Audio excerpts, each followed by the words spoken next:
문을 열어서 넣어주는 그런 형태고요.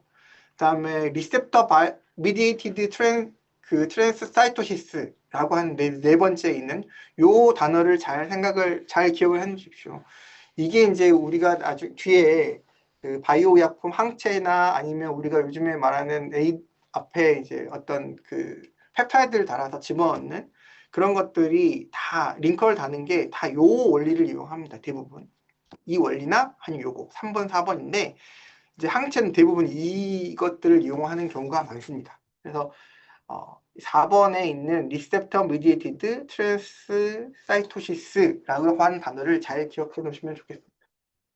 그 다음에는 우리 몸에 있는 알부민이나 그 다음에 다른 플라즈마 프로틴들이 이런 식으로 어소션돼서 쭉 들어갑니다. 그 다음에 그 밖으로 빠져나가는 거죠. 이렇게 밖으로 퍼내는 작용도 있고요. 그래서 어쨌든 요것들은 뭐가 지나가냐? 글루코즈도 한 패시브하게 지나가는 게 있고, 그러니까 물질도 패시브하게 지나가는 게 있고, 그다음에 이런 수용체라든지 아니면 이런 트랜스포터를 이용하는 방법이 있는 거죠. 그래서 워터 솔루블이나 리피드 솔루블한 모레큘들은 들어갑니다. 글루코즈나 아미노시드도 일부만 들어갑니다. 다 들어가는 건 아니고요. 그다음에 라지 모레큘도 나 아니면 프로틴, 패소젠 같은 경우는 당연히 잘 안 들어갑니다.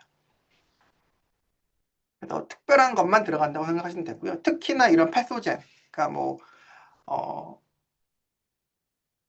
바이러스나 뭐 아니면 박테리아나 뭐 이런 것들은 잘 안 들어가게 되는 거죠. 그래서 굉장히 강력한 방어막을 가지고 있는 거고요. 저번 시간 아마 그 환경교심 수업 시간에도 아마 이야기를 들었을 텐데 우리 그 브레인에는 에스트로사이트 말고 하나의 다른 글리아 세포가 있습니다. 교세포. 마이크로글리아라고 하는 세포가 있는데 이거는 우리 몸에 그러니까 일반적으로 이 말초에 있는 페리페럴에 있는 마크로파지하고는 또 다른 거거든요. 브레인엔 마크로파지가 없어요. 없다고 생각하면 돼요. 없다고 생각하면 되고 마이크로글리아가 마크로파지와 비슷한 역할을 하는 세포라고 생각하시면 됩니다. 그만큼 블러드하고 브레인은 완전히 이렇게 차단이 되어 있는 거예요. 서로 다른 시스템을 가지고 있어요. 근데 만약에 이제 이런 BBB가 손상이 되거나 이러면 블러드에서 이런 세포들이나 뭐 류코사이트나 이런 그 블러드 세포들이 들어오게 되거든요. 그러면 이제 브레인에서는 난리가 납니다. 난리가 나고요. 그래서 이 브레인을 맡고 있는 BBB가 굉장히 중요한 역할을 하고 있다는 거. 사실은 이제 중요하긴 하지만 약물을 주고 약효를 보는 데 있어서는 굉장히 또 약물 개발하는 입장에서는 이게 굉장히 큰 허들이라는 거죠. 안 들어가니까. 그래서 보통 이제 케미컬 드럭, 스몰 모레큘 개발하는 그 할 때도 여러 가지 기준이 있습니다. 아주 고전적으로. 그래서 5, 룰 오브 5라고 해서 화이자의 룰 오브 5라고 해서 루핀스키라고 하는 분이 이제 그 어떤 정립을 해놨는데 약이 되려면 드러거블한 케미컬은 이런 5가지의 조건을 만족해야만 드럭이 된다라고 해서 이런 룰 오브 5라고 하는 걸 지적을 해놨습니다. 그래서 보면은 모레큘러 웨이트 500달톤 이하, 그 다음에 하이드로젠 본드가 도너가 5개 이하, 그 다음에 로그 피 값이 5 이하, 그 다음에 하이드로젠 어셉터가 10개 이하, 이렇게 되어 있거든요. 보면은 이제 기본적으로 약은 이제 대부분 저건데 그거를 벗어나는 약들도 있긴 합니다. 근데 꼭 저걸 다 지키는 건 아니고, 그러니까 하지만 저거를 대부분 따라주면 좋겠다라는 게 이제 룰 5고요. 근데 CNS 드럭은 그거보다 더 타이트합니다. 그래서 400달톤, 5개, 그다음에 하이드로젠 본드 억셉터 도너가 그거보다 훨씬 적죠. 7개, 3개 정도. 그만큼 조건이 까다롭습니다. 근데 대부분의 이제 CNS 약 중에 여러분들이 아는 약들은 대부분 이제 정신과 약들이 많습니다. 정신과 약들은 뇌로 잘 가야 되니까 대부분 이런 CNS 룰 오브 5를 잘 따릅니다. 그래서 그 이외에도 이런 표면 극성 이런 것들도 되게 중요하거든요. 지용성인지는 이제 로그 P 값이 이제 대변하는 거고요. 또 염기성도가 또 중요하긴 합니다. 그래서 여기 테이블에 제가 적어놓은 것처럼 BBB가 타이트하기 때문에 500달톤 이하 혹은 400달톤 이하가 CNS 약물 권장 기준이고요. 로그 피 값도 한 1에서 3. 그러니까 룰 5보다 훨씬 적죠. 타이트하게는 1에서 3이고 조금 그거보다 하면 5도까지는 되긴 합니다. 그 다음에 이 표면 극성은 이 제한이 그냥 룰 5에는 없는 이야기지만 이 CNS 드럭에서는 이런 뇌 투과율을 높이기 위해서는 이런 표면 극성도 고려를 해야 된다고 합니다. 그 다음에 수용체도 마찬가지, 염기성, 그 다음에 염기도도 마찬가지 이런 BBB 통과를 하기 위한 어떤 조건이라고 생각하면 됩니다. 보시면 이제 예전에 비해서 아주 예전에 비해서 점점점 더 약물이 되는 사이즈는 작아지고 있고요. 그 다음에 이런 하이드로젠 번드는 그나마 좀 유지를 하는 편입니다. 그래서 약물이 개발됐을 때 CNS 드럭들이 어떤 식으로 됐는지 룰5를 얼마만큼 잘 따르는지를 보면 아주 초창기에는 안 따랐다가 점점 따랐다가 이렇게 쭉 왔다 갔다 하죠. 왔다 갔다 하죠. 하는데 그래도 요 비율이 높습니다. 이 트렌드 라인을 넘어가는 약물들이 훨씬 많고요. 최근에도 이것보다는 많은데 최근에는 이제 이런 그 대량 데이터라든지 이런 그 데이터베이스들이 워낙 잘 돼 있고 또 실리코 디자인이라든지 이런 것들을 다 더 잘하고 있어서 이런 것들 조금 바이패스 하는 경우도 있지만 그래도 조금 어려운 부분은 있습니다. 그러면 우리가 그 퇴행성 뇌질환에서 공통적으로 어떤 일들이 일어나는지 보면 뭐 하나 크게 꼽자면 여기 있는 것처럼 비정상 단백질이 변성되고 축적되는 거라고 생각하시면 됩니다. 알츠하이머도 그렇고 파킨슨도 그렇고 그다음에 그 헌팅턴도 그렇고 루게릭도 그렇고 결국에는 이런 그 미스폴딩된 프로틴들이 쌓이는 거거든요. 그 다음에 그 애들이 모이고 뭉쳐서 커다랗게 만들어져서 세포가 죽거나 염증을 일으키거나 그렇게 되는 겁니다. 그래서 뒤에 이제 플락이라고 하는 거가 이제 가장 유명한 거는 알츠하이머의 아밀로이드 베타 그가 플락을 형성하는 거고 있고 그 다음에 파킨슨의 루이바디라든지 이런 것들이 이제 큰 덩어리로 만들어지는 겁니다. 그리고 결국에는 그것들 때문에 세포가 죽는 거죠. 그래서 이 플락이 만들어지는데 이 꼭 플락이 만들어져야 세포가 죽는 건 아니고요. 아주 작은 올리고머부터 시작을 해서 결국에는 그것들로 인한 염증, 이 성상 한글로 소교세포라고 제가 표현을 하긴 했는데 뭐 다른 말로는 아성상교세포, 뭐 아교세포 이렇게 이야기를 하거든요. 마이크로글리아입니다. 그래서 성상교세포는 이제 에스트로사이트고요. 그래서 얘네들이 이제 액티베이션 되는 겁니다. 그러면 이 마이크로글리아나 에스트로사이트도 여러분들이 알고 있는 마크로파지가 M1, M2 있는 것처럼 얘들도 마이크로글리아는 또 M1, M2 타입이 있고요. 에스트로사이트 A1, A2 타입이 있습니다. 그것들에 따라서 다 나오는 사이토카인이나 걔들이 가지는 특성이 다릅니다. 그래서 약물 질환에 따라서 그런 그 질환 약물을 개발할 때 그런 마이크로글리아나 아이소사이트의 A1, A2 익스체인지나 M1, A2 익스체인지에 대해서 연구를 많이 하고 있고요. 그 다음에 위에 있는 것처럼 칼슘이 이제 브레인에는 되게 중요한데 한 10만 배 정도 차이 나거든요. 그래서 신경세포 안과 밖 10만 배가 차이 나고 여러분 잘 아시다시피 세포 이제 금속 그러니까 메탈 아이언 중에 그 셀 시그널링에 관여하는 것 가장 많이 관여하는 게 칼슘입니다. 칼슘. 다른 것들도 물론 관여를 하긴 하지만 셀 시그널링에 가장 많이 관여하는 게 칼슘이거든요. 그래서 인트라셀라 칼슘이 있을 테고 그 다음에 익스트라셀라에 칼슘이 있을 텐데 뭐 신경세포가 활성화되면 결국에는 뭐 소디움 포타슘이 익스체인지 되면서 이렇게 전이 차이가 발생을 하는데요. 그것만 되면 물하고 소디움 포타슘만 왔다 갔다 하잖아요. 근데 앞에 아마 들으셨을 건데 글루타메이트나 이런 것들이 이제 리셉터에 바인딩을 하면 소디움 포타슘 채널이 열리면서 소디움 포타슘이 왔다 갔다 하죠. 근데 그때 외부에 있는 칼슘이 들어옵니다. 그러면 칼슘이 이제 어떤 칼슘 미디에이티드 프로테이즈라든지 이런 것들을 액티베이션 시키면서 여러 가지 일들을 하죠. 근데 이게 과도하게 칼슘이 인트라셀러 들어오면 세포가 칼슘에 의해서 죽습니다. 그래서 보통 이제 그게 처음에는 말하는 건 네크로틱하게 죽고, 그래서 세포가 빵빵해지거든요. 물하고 칼슘, 포타슘 채널 이건 물이 많이 들어오는데, 칼슘이 없는 배지에 키워서 신경세포를 키우면 그냥 빵빵했다가 워시아웃하면 다시 쪼그들어요. 근데 칼슘이 있는 배지에 키우면 빵빵했다가 얘네들이 다 쪼개져서 죽습니다. 터져 죽어요. 이게 이제 뉴로널 네크로시스고요. 그 이후에 이제 여러분들 잘 아는 에파토시스, 요즘에 말하는 페라토시스 이런 것들이 다 일어나는 거죠. 그래서 이런 신경세포에서는 퇴행성 뇌질환에서는 그런 세포 사멸들이 이런 단백질, 미스폴딩된 단백질이나 이런 것들에서 염증과 그 다음에 그런 세포 사멸이 일어난다는 거 거의 비슷한 식으로 일어납니다. 그래서 이제 지금까지는 공통적인 이야기를 했고요. 그러면 이제 순차적으로 한번 들여다보면 알츠하이머라고 하는 질환은 뭐 여러분들 잘 아시겠지만 질병 이름에는 발견한 사람 뭐 아니면 명명한 사람의 이름이 들어가잖아요.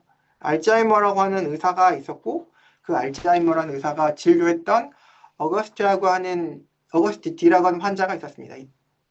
그래서 이 환자가 이 알츠하이머라는 의사가 이 어거스트 D라고 하는 환자를 진료를 했는데 기억도 분명하지 않고 행동도 좀 이상하고 그다음에 그래서 이 사람이 도대체 뭘까라고 이제 생각을 했죠. 그리고 이 사람한테 이제 뇌를 기증을 받아서 염색을 해봤습니다. 염색을 해봤더니 이렇게 뇌에 뭔가 침착되어 있는 시커멓게 이렇게 까맣게 염색되는 것들이 있고 심지어 신경세포 안에 이렇게 뭔가 까맣게 염색되는 걸 확인을 했어요. 그리고 뇌가 굉장히 쭈그러들어 있는 것도 확인했어요.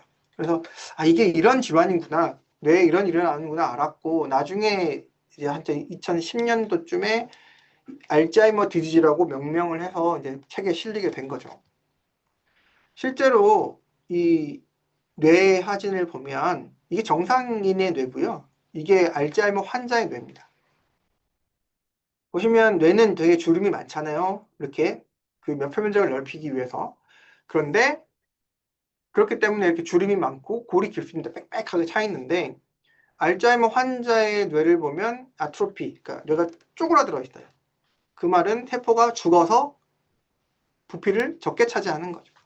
실제로 여기가 이렇게 구멍이 많이 생겨서 공간이 많이 생기죠. 실제로 이렇게 이걸 이제 MRI 영상으로 보면 우리 뇌에는 뇌척수액이라고 하는 CSF라고 하는 게 차 있잖아요. 그래서 뇌가 그냥 물 위에 떠 있는 거거든요.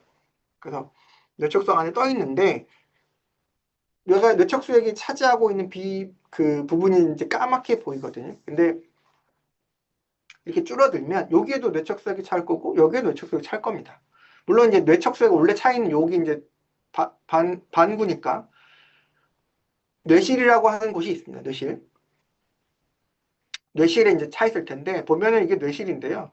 뇌실도 정상인의 뇌에 비해서 알츠하이머 환자 뇌실은 이렇게 커져 있습니다. 그만큼 세포가 죽어서 물이 차 있는 공간이 많아진다는 이야기고요.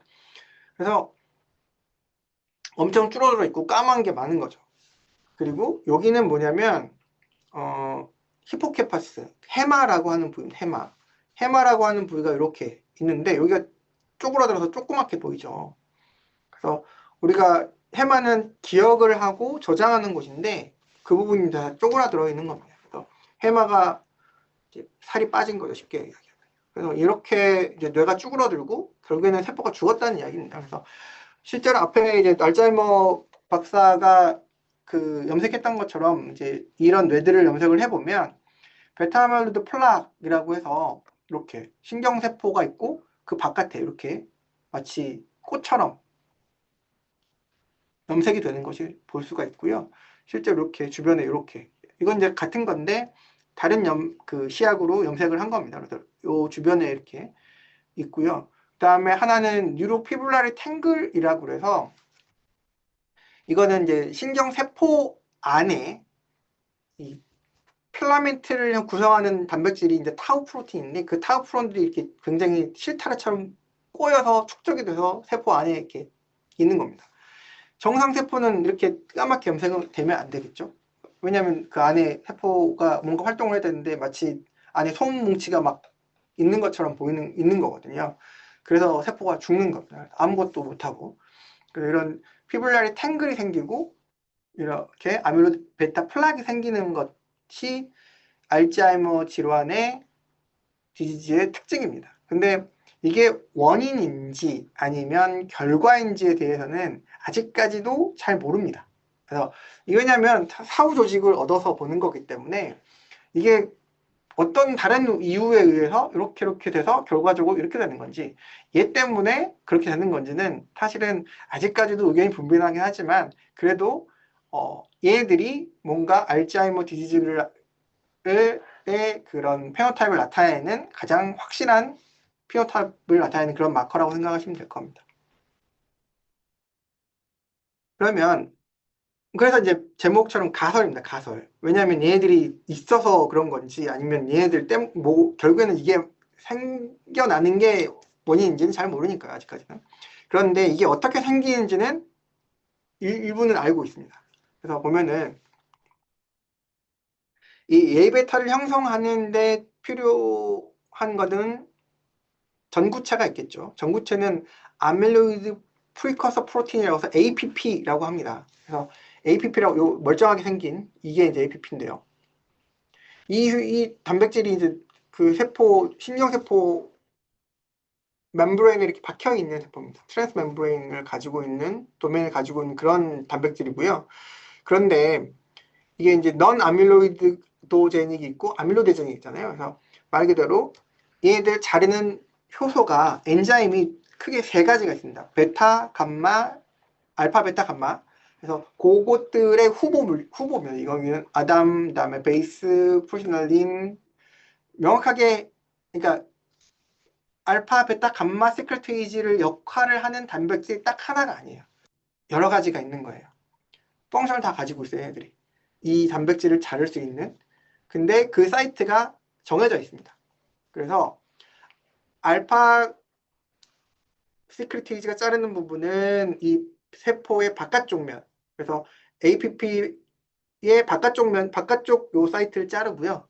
그 다음에 감마 시크리테이지가 자르는 건 이 멤브레인 요 안쪽에 있는 여기 도메인을 자릅니다. 그래서 알파 감마가 자르면 이게 P3라고 하는 단백질이 만들어지고 얘네들은 톡식하지는 않습니다. 근데 베타 시크리테이지가 먼저 자르고 감마 시크리테이지가 자르면 이렇게 A베타라고 하는 독성 단백질이 형성이 되어집니다. 그래서 초창기의 연구들은 이 베이스라고 하는 그러니까 베타 시크리테이지가 처음에 베이스라고 생각이 되어졌고 그 이외에도 여러 가지가 요즘에는 있거든요. 그러니까 이런 단백질, 이런 베타 시크리테이지하고 감마 시크리테이지를 억제하는 케미컬들을 엄청나게 스크리닝을 해서 분석을 했었습니다. 그래서 약물을 개발했었는데 결국에는 효과가 없었고요. 근데 이제 이 독성을 나타내는 단백질 중에서도 여기 보면 A베타 40이 있고 42가 있잖아요. 근데 여기서 보다 더 강력한 독성을 나타내는 건 A베타 42입니다. 42. 40은 독성이 거의 없다고 생각하면 돼요. 그러니까 이거에 비하면 있긴 있어요. 뭐 많이 치면 당연히 있겠죠. 근데 얘네들보다는 얘네들이 훨씬 더 강력합니다. 물론 그런 다음에 얘네들이 하나씩 따르면 이 단량체, 그러니까 모노머로 존재를 하겠죠. 근데 얘네들이 결국에는 달라붙어요. 달라붙어서 이렇게 다량체, 모노머, 다이머, 트라이머, 테트라머 뭐 이렇게 쭉 만들어져서 올리고머가 되고 결국에는 아까 봤던 그런 그 피브릴이라고 하는 웨이베타 플락이라고 하는 걸 형성을 합니다. 웨이베타 버든이 생기고 그렇게 해서 세포를 죽이는 거거든요. 그래서 보시는 것처럼 결국에는 이 안쪽에 이제 앞에 이야기했지만 A베타가 쌓이고 그다음에 이런 거가 되면 결국 ROS라든지 인플라메이션이라든지 뉴로톡시시티에 의해서 죽게 되는 겁니다. 그래서 여기에는 이제 뭐 여기엔 타우까지 다 있지만 그래서 굉장히 많은 일들이 천천히 일어나는 거죠. 굉장히 복잡한 이제 기전들이 있는데요. 어, 이런 것들이 어떻게 일어나는지는 아직도 밝혀내고 있고 연구를 하고 있습니다. 그 다음 하나의 가설은 타우라고 하는 단백질입니다. 이 타우는 뉴로필라멘트를 형성하는 단백질인데 이 단백질의 특징은 옆에 있는 것처럼 여기 이제 숫자가 쭉 적혀 있죠. 이게 뭐냐면 그 포스폴레이션 사이트입니다. 이 타우의 포스폴레이션 사이트는 200개에서 300개 사이로 알려져 있거든요. 굉장히 많습니다. 단백질 그 중에서도 굉장히 많은 사이트를 가지고 있고 이 타우 단백질이 그냥 포스폴레이션 되면 괜찮은데 이 알츠하이머에서 가장 큰 문제는 과하게 포스폴레이션, 그러니까 하이퍼 포스폴레이션이 문제입니다. 그래서 하이퍼 포스폴레이션 되면 얘네들이 엉켜요. 엉켜서 이런 필라멘트를 형성을 하게 됩니다. 그래서 올리고머, 뭐 어그리게이션 이렇게 해서 피블리의 탱글이라고 해서 아까 말했던 세포 안에 이렇게 실타래처럼 꼬이는 그런 형태의 것들이 쌓이게 됩니다. 그러면 걔네들은 솔브하지 않거든요. 그래서 말 그대로 그냥 꽉 차버려요. 원래는 이제 만들었다가 다 쪼개져야죠. 이렇게 프로테이즈에 의해서 쪼개져야 되는데 그렇게 안 돼요. 이렇게 하이퍼폴레이션, 포스폴레이션 되면 엉키고 해서 그런 엔자임들에서 잘 쪼개지지 않습니다. 그래서 이런 것들이 잘 일어나지 않기 때문에 이제 약물 개발할 때 이런 포스폴레이션 억제한다든지 이런 어그리게이션 억제하는 약물에 대한 이제 연구들을 많이 했죠. 그래서 어쨌든 이렇게 하이퍼 포스폴레이션이 되고 어그리게이션이 돼서 필라멘트 탱글 형성을 하게 되면 세포 안에 꽉 차기 때문에 이 세포 안에서의 물질 수송, 그러니까 전혀 일어나지 않습니다. 신경세포는 특히나 그 마이토콘드리아 다이나믹스가 굉장히 중요하거든요. 그래서 셀 바디가 있고 어, 셀 바디가 있고 엑선이 있고 이렇게 돼 있잖아요. 근데 이제 이걸 이제 신경세포의 소마라고 하죠. 소마라고 하는데 마이토콘드리아가 우리가 생각하기에는 세포 이 핵이 있고 여기에만 있을 것 같잖아요. 근데 신경세포는 굉장히 큰 구조를 가지고 있어서 그리고 여기에 이제 다음 신경하고 연결돼서 이렇게 가잖아요. 여기가 이제 시냅스인데 시냅스에서는 뉴로 트랜스미터들이 방출이 됩니다. 그때 에너지를 쓰게 돼요. 그렇기 때문에 굉장히 많은 에너지가 필요한데 그럴 때 에너지 소스는 당연히 마이토콘드리아겠죠. 그렇게 해서 신경세포 활성이 되고 이런 일을 할 때는 여기 있던 마이토콘드리아들이 액선을 타고 굉장히 활발하게 움직입니다. 이렇게 왔다 갔다 왔다 갔다. 마이토콘드리아 실제로 이렇게 다이나믹스를 찍어보면 굉장히 많이 움직여요. 왔다 갔다. 근데 이렇게 뉴로피브레 탄길이 생겨서 여기에 뭔가 꽉 차고 여기에 이렇게 다 막아버리면 그런 마이토콘드리아 다이나믹스가 전혀 일어나지 않고 다른 것들도 일어나지 않겠죠. 그래서 세포가 죽는 겁니다. 그래서 이런 약물들, 이런 질환의 이런 이제 알츠하이머에 대해서 이제 가장 일반적인 것들은 현재 쓰고 있는 것들은 그냥 여기 뭐 그림에 있는 것처럼 그 약물 치료가 아니라 행동 치료, 인지 치료 뭐 이런 것들을 하죠. 그래서 뭐 그림도 그리시고 그다음에 노래도 부르시고 활동도 하시고 이런 것들도 하고 있고요. 근데 그런 것들은 사실은 앞에 말했던 것처럼 이제 어느 정도 일상생활을 조금 유지하기 위한 그런 거지 실제로 여기가 조금 잘못됐네. 요거는 빼고 생각하시면 돼요. 여기는 non pharmacological treatment, 여기 그 pharmacological treatment입니다. 그렇기 때문에 하긴 하지만 이것들이 이제 결국에는 개선이 되는 건 아니고요. 마찬가지 pharmacological treatment도 현재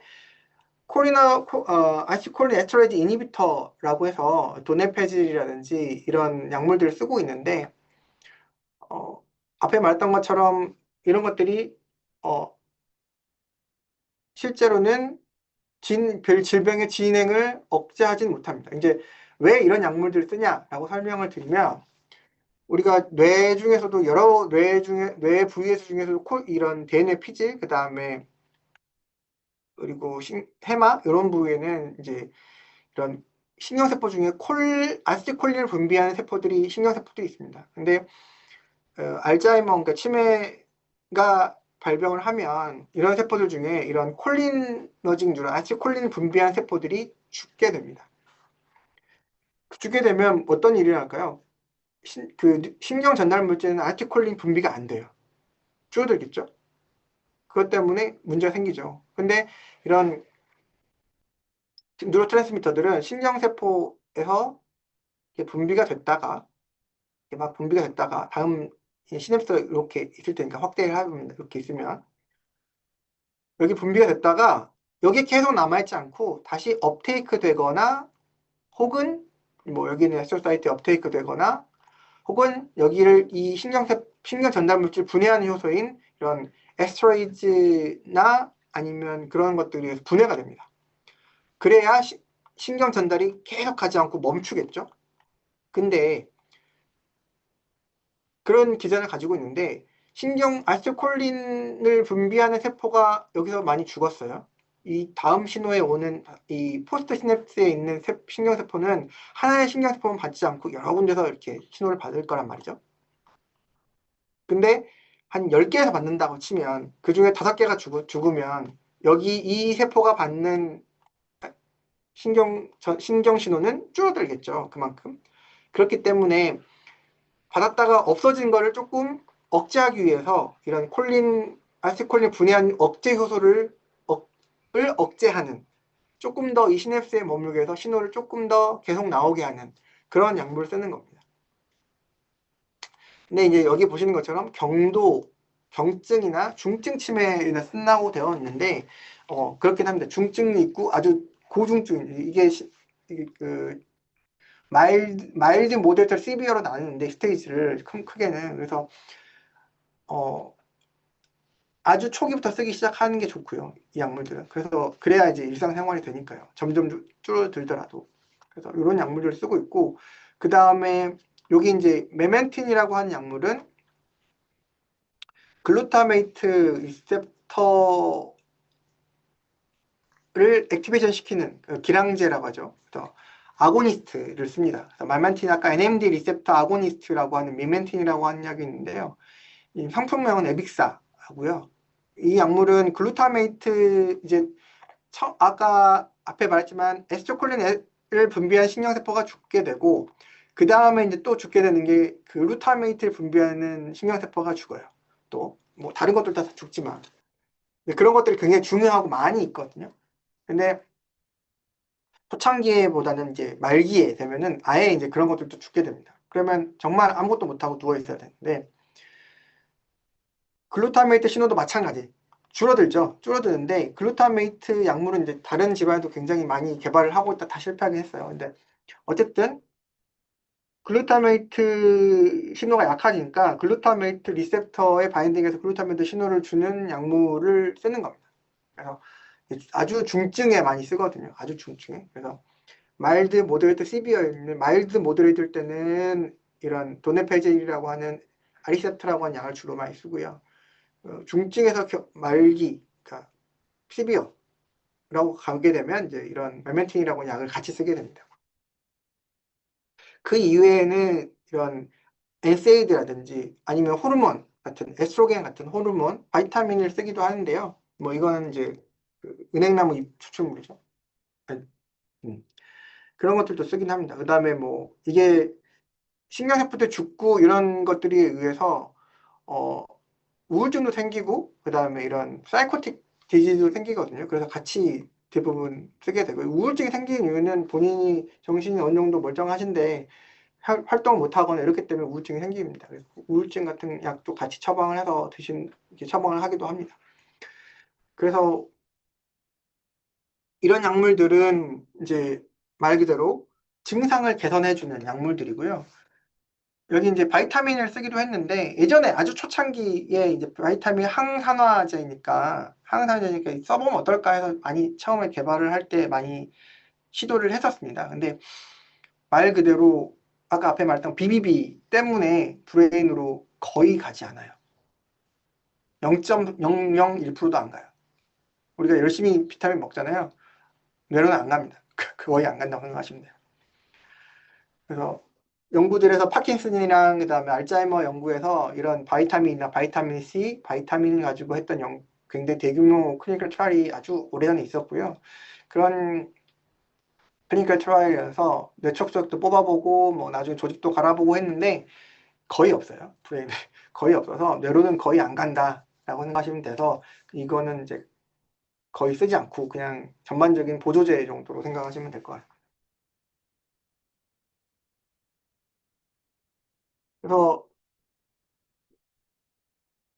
여러 가지 약물 시도들을 하고 있지만 결국에는 근본적인 원인을 해결해야 되는 게 맞잖아요.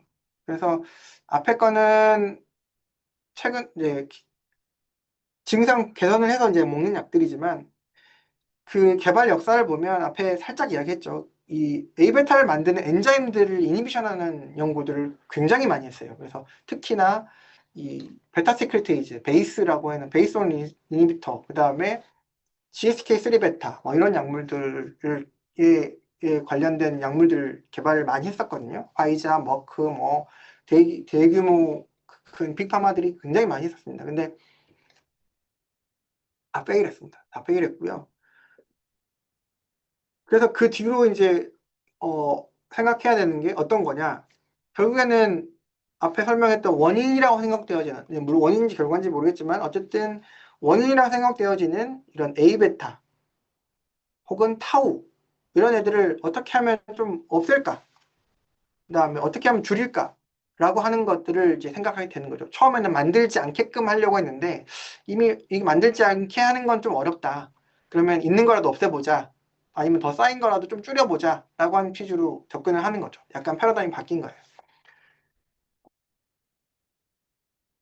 근데 이제 우리가 아시다시피 모든 약물 개발하는 데는 모델이 필요하잖아요.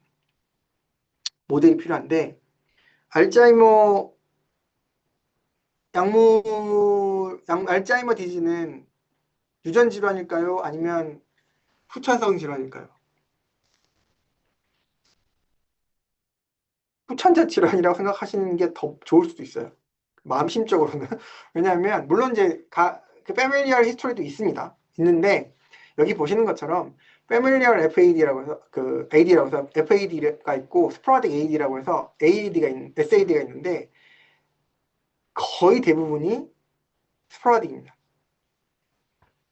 물론 뒤에 이제 그 A베타가 생기고 하는 건 똑같은데 원인, 그러니까 패밀리얼 히스토리가 있어서 발병하는 것보다는 뭔가 후천적으로 발생하는 그런 것들이 훨씬 많습니다. 65세 이후에 발병하는 건 대부분 스포라딕이고요. 물론 이제 패밀리얼 히스토리도 있고 유전적인 어떤 백그라운드도 있습니다. 있는데 이 완전히 얼리 온셋하는 아주 뭐 그 어린 나이에도 노화가 일어나는 병도 있는 것처럼 굉장히 젊은 나이에 치매가 오시는 분들도 있고 65세 이전에 40대에도 치매에 오시는 분들도 있고 이런 AD가 오시는 분들도 있고 그런 것들이 굉장히 분명하게 패밀리얼입니다. 근데 이런 스포라딕이 많고요. 근데 우리가 연구할 때는 이 스포라딕을 동물 모델로 만들 수 없죠. 그래서 이제 패밀리얼 백그라운드를 가진 이런 유전적인 뮤테이션을 만들어서 하는 거고요. 파킨슨도 마찬가지입니다. 파킨슨도 98, 90%가 스포라딕이고요. 패밀리얼은 한 10에서 15% 정도밖에 되지 않습니다. 그렇기 때문에 그리고 파킨슨도 보면 이렇게 유전자가 굉장히 많아요. 굉장히 많고 알츠하이머도 유전자가 꽤 많습니다. 아까 APP의 뮤테이션, 오버 익스프레션이 되는 것도 있고 이런 베타 시크레테이지나 감마 시크레테이지가 뭐 뮤테이션 있는 경우도 있고 그렇거든요. 그래서 연구를 할 때는 결국에는 이런 유전적 백그라운드를 가진 트랜스제닉 마우스를 많이 활용을 하죠. 근데 그러다 보니까 한계가 있어요. 한계가 있고 약물 개발하는데 그래서 좀 실패하는 케이스들이 많습니다. 실제로도 예전에는 이 알츠하이머 디지즈 AD 마우스, 트랜스제닉 마우스를 만들 때 유전자 하나 하나를 트랜스잭 마우스로 만들어서 연구를 굉장히 많이 했었습니다. AFP 오버익스프레션 마우스라든지 아니면 뭐 TG 요출 같은 그런 쥐라든지 그런 싱글 진을 다 타겟팅해서 연구를 했는데 어느 순간 보니까 얘네들을 가지고는 연구해도 효과가 있다 하더라도 사람한테 옮겨갔더니 그거하고 다르다는 거죠. 예를 들면 어떤 모델은 셀데스가 안 일어난다거나 아니면 폴락이 생성됐긴 했지만 그러니까 A베타가 만들어지긴 하지만 폴락이 형성이 안 된다거나 그런 일들이 일어납니다. 그래서 최근에는 가장 많이 쓰는 모델은 유전자 3개 혹은 5개 이렇게를 한꺼번에 뮤테이션 시킨 마우스들을 많이 씁니다. 그래서 5FAD나 3FAD 이런 걸 만들어서 사용을 하고요. 요즘에는 심지어 아이베타만 하는 게 아니라 이렇게 타우의 뮤테이션까지 다 집어넣은 그런 여러 가지 유전적 그 백그라운드를 가지는 멀티하게 만드는 그런 마우스들을 많이 이용을 하게 되고요. 실제로 그러면서 발병하는 시기가 굉장히 짧아졌어요. 그 마우스들. 예전에는 거의 마우스들을 실험을 하려면 18개월에서 한 20개월 이상 키워야 돼요. 이런 트레이싱 마우스를. 그러면 거의 한 2년을 키워서 실험을 했는데 하다가 중간에 죽고 약물 효과가 없으면 대학원생 졸업을 못하죠. 네. 석사 학생은 태어난 쥐를 키워서 지노타핑해서 20개월 키우면 졸업해야 돼요. 실험을 못하고 졸업하는 거죠. 그만큼 어려웠던 연구들이었는데 최근에는 그런 여러 가지 한꺼번에 이제 여러 가지 유전자를 한꺼번에 복합적으로 만든 트랜스잭 마우스들은 한 10개월에서 9개월에서 10개월이면 피노타입이 나옵니다. 피노타입이 나와서 그걸로 요즘에 연구들을 많이 하고 있습니다. 하지만 이제 그래도 한계는 있죠. 요즘에 또 이제 iPSC를 가지고 있는 이제 연구들을 많이 하고 있어서 그런 이제 동물 모델이 아니라 오가노이드 모델이나 아니면 iPSC 모델로도 연구들을 많이 하고 있죠. 최근에는 많이들 연구를 하고 있고요. 근데 어떤 식으로 접근을 하느냐가 문제겠죠. 한 2023년도 자료인데요. 지금 전 세계적으로 한 187, 그때 2023년 1월 기준으로 한 187개 정도 클리니컬 트라이얼이 진행이 되고 있고, 그리고 클리니컬 트라이얼 임상 3상에 있는 게 한 36개 정도가 이제 55개 정도 트라이얼을 하고 있는 걸로 보고가 되어졌습니다. 뭐 굉장히 많이 하고 있죠. 그래서 전반적으로는 1, 2, 3를 합치면 엄청나게 많은 그 환자를 대상으로 하고 있고, 보면은 디지즈 모디파잉이 이제 디지즈 모디파잉이라고 하는 게 결국에는 진행을 어느 정도 늦추거나 멈추게 하는 그런 약물들이 있는 거고요. 코그니티브 인헬서는 말 그대로 행동을 개선할 수 있는 약물들인 거고, 여기는 사이코트릭이고, 여기 이제 디지즈 모디파잉 스몰 모레큘이고, 여기는 바이올로지컬이니까 우리가 이제 바이오 신약인 거죠. 항체나 단백질이나 아니면 이제 유전자 치료제인 것들입니다. 그래서 대부분은 아직도 케미컬 드럭은 많습니다. 케미컬 드럭은 많지만 여전히 그 다음으로 따라가는 게 이런 바이올로지컬한 이 바이오 의약품들이 현재는 많이 개발되고 있다는 거. 여기 보시면 2023년도 기준이니까 여기 이제 MAP이라고 되는 거 여러분들 아시죠? MAB, 모노크로널 안티바디인 거죠. MAP이라고 했던 거. 이런 것들이 많이 개발되고 있었던 상황이었습니다. 지금 2026년도 이 중에서 시판된 것도 있거든요. 뒤에 이야기했습니다. 그래서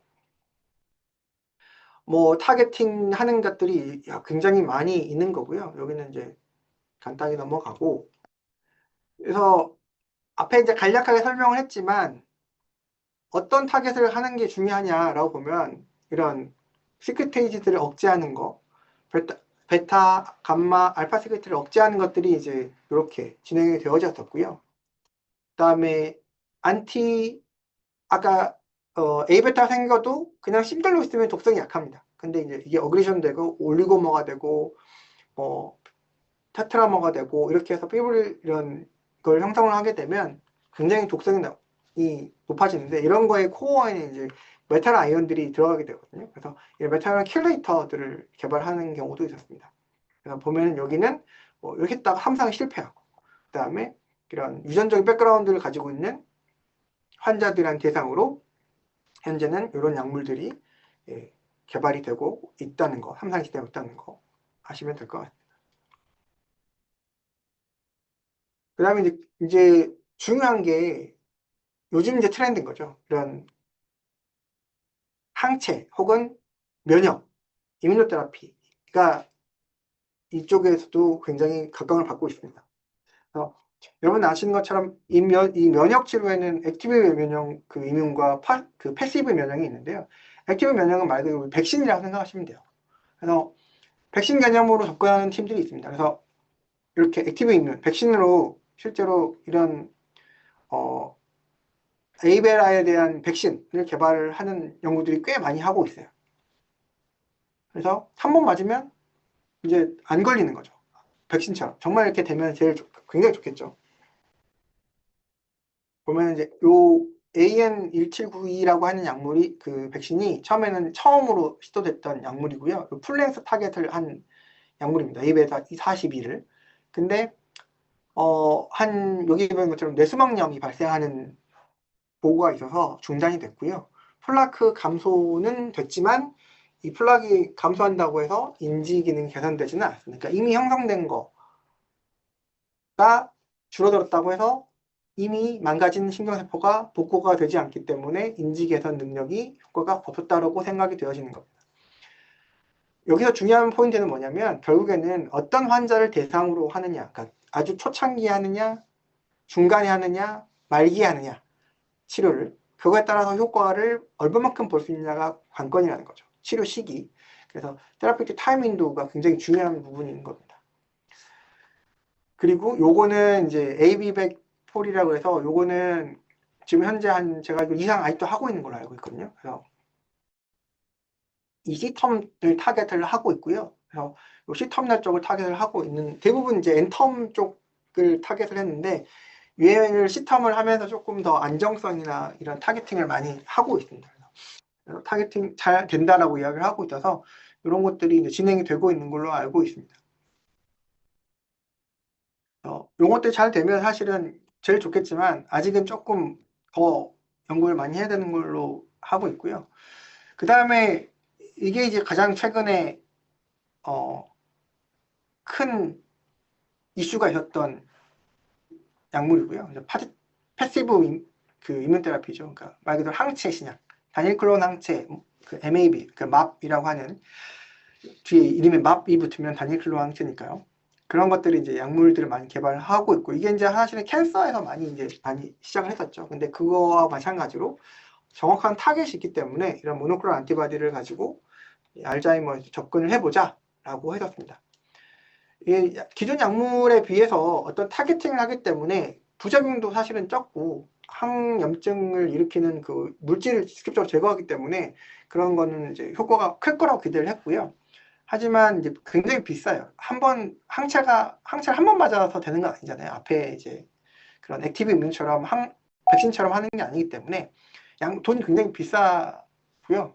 그래서 처음에 이렇게 개발을 했는데 함상에서 뇌가 붓고 하는 에데마가 발생을 해서 중단을 했었고 그 다음에 따라오는 이런 약물들이 이제 했었지만 효과가 부비했었고 마찬가지 뇌가 붓거나 아니면 사람이 죽거나 아니면 출혈이 일어나거나 뭐 이런 뇌출혈이 일어나거나 이런 일들이 있어서 중단이 됐습니다. 그러다가 24년, 2003년 요때쯤 그러니까 2020년도 초반쯤에 일본의 에자이하고 미국의 바이오젠이 공동으로 이제 개발한 약물이 실제로 시판이 됐어요. 미국 승인이 돼서 그게 아두카누맙이라고 하는 그 항체 신약인데요. 이게 그래서 굉장히 센세이션하게 보고가 됐고 효과가 있다라고 보고가 됐었습니다. 그래서 시장에 실제로 나왔고 국내에서도 국내에는 허가가 안 됐었어요 처음에.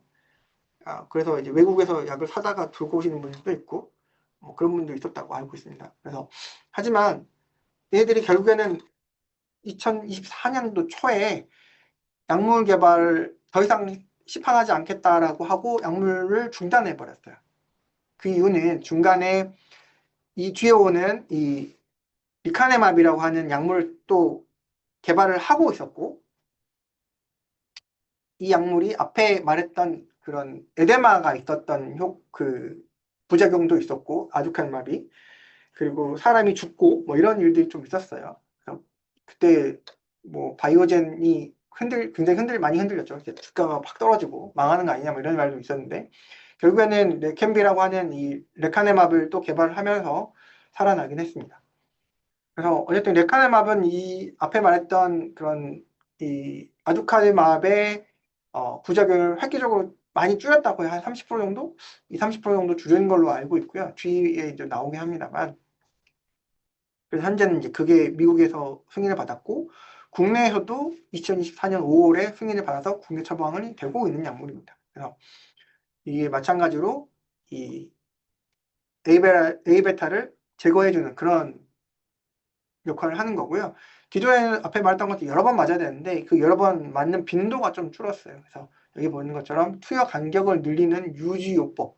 그러니까 한 번 맞고 그 다음에 맞는 기간이 길어진 거죠. 앞에는 굉장히 촘촘하게 맞았는데, 그리고 이게 이제 어디지? 기억이 안 나네. 도나네맙이라고 하는 약물이 이제 다른 회사에, 릴리에서 만든 도나네맙에서 만든 약물이 있어요. 그래서 이것도 2024년 7월에 미 FDA 승인을 받았어요. 제품 이름은 킨술라. 이름이 좀 특이하긴 하지만, 이것도 마찬가지 에베타를 클리어해서 해주는 그런 항체 시작입니다. 근데 얘의 특징은 뭐냐면, 약물을 중단할 수 있는 특징을 가지고 있어요. 그러니까 계속 맞아야 되는 게 아니라 어느 정도 효과가 일정 수준 이하로 떨어지면 약물을 끊어도 그걸 유지하는 기간이 굉장히 길다는 거예요. 그래서 이게 최초의 그 양투여를 중단할 수 있는 약물이지 않나라고 이제 일단 알려져 있고요.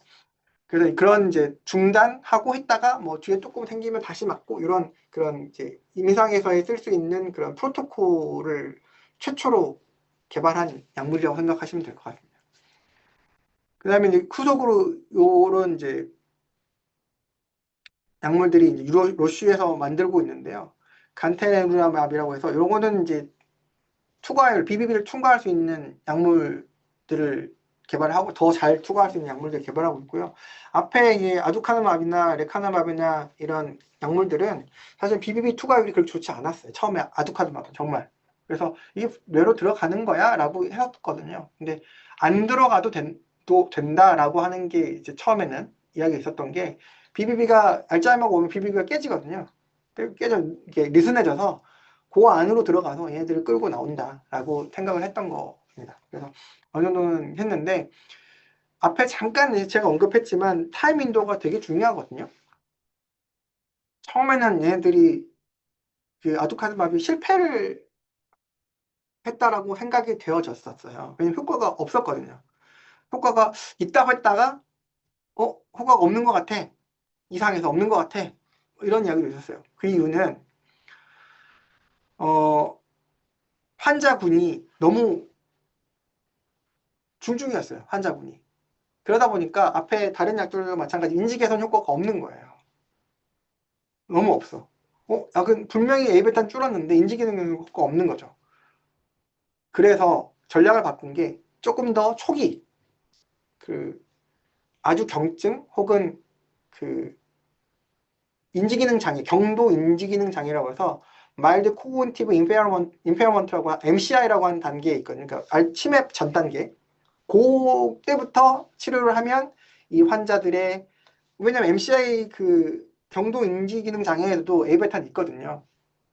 근데 이제 사람에 따라 달라요. A베타가 왕창 있는데도 인지기능이 멀쩡하신 분이 있고, 정말 조금 있는데 인지기능이 왕창 망가져 있는 사람도 있고, 환자마다 다릅니다. 그래서 이 경도 인지기능 장애 혹은 경증에서 이 약물 치료하면 효과가 있다라고 해서 이제 아주 그런 경도 인지장애부터 시작해서 경증에 이 약물을 쓰도록 허가를 받았던 거죠. 22년도에 받았고, 근데 유럽은 못 받았어요. 처음에는 페일했고. 그래서 그러다가 이제 아까 말했던 그런 그 레캠비라고 하는 또 다른 약물이 나오면서 이제 시장에 철수를 하는 거죠. 그래서 보면은 MRI 펫을 보면 하이도즈, 로우도즈로 주면 결국에는 줄어드는 게 보여요. 그래서 이 A베타 펫을 찍으면 여기 보면 줄어들었죠. 줄어드는 게 확실히 보입니다. 이렇게. 그다음에 CDR이라고 하는 게 그 인지 기능인데 인지 기능은 글쎄요. 이게 첫 번째 스터디, 두 번째 스터디인데 처음에는 크게 변하지 않았죠. 여기 보면 P값이 안 떴죠. 근데 여기 이제 떴죠. 하이도 줄었을 때. 그래서 이걸 기준으로 해서 그 이야기하는 겁니다. 그래서 CDR 혹은 MMSE가 이제 인지 기능을 보는 설문하는 거거든요. 그래서 요 포인트가 이제 결국에는 그 허가를 받을 수 있는 포인트가 됐던 거예요. 처음에는 못 받았어요. 그것 때문에 인지 기능 개선이 전혀 없어서. 그래서 어쨌든 환자군을 타임 윈도우를 잘 조절해서 약물을 이제 적용했더니 인지 기능 개선이 됐기 때문에 허가를 받은 거고요.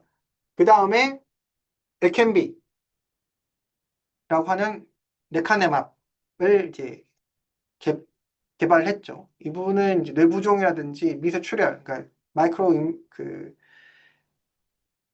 헤머레이시스가 줄어든 약물입니다. 앞에 이제 아두카르마빈이나 이런 거는 이런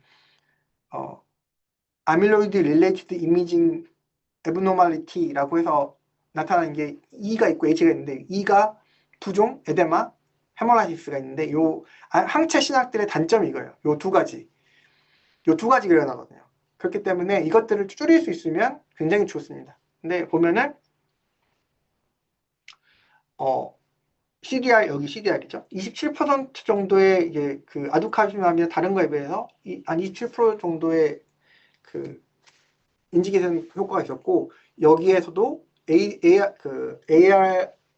ARIA 요 지표에서도 줄어드는 경우를 보였어요. 특히나 요게 이제 알츠하이머 환자들 중에 아까 유전적인 백그라운드가 있는 분들이 뭐냐면 그 아포리포 프로테인 E에 4가 있고 3가 있는데 그게 헤테로지니어스냐 헤모지니어스냐에 따라서 알츠하이머의 그 좀 발병 확률이나 아니면 그 시비얼티가 달라지거든요. 근데 특히나 이런 그 아포리포 E의 호모지니어스한 그 유전자를 가지고 계시는 분들이 이런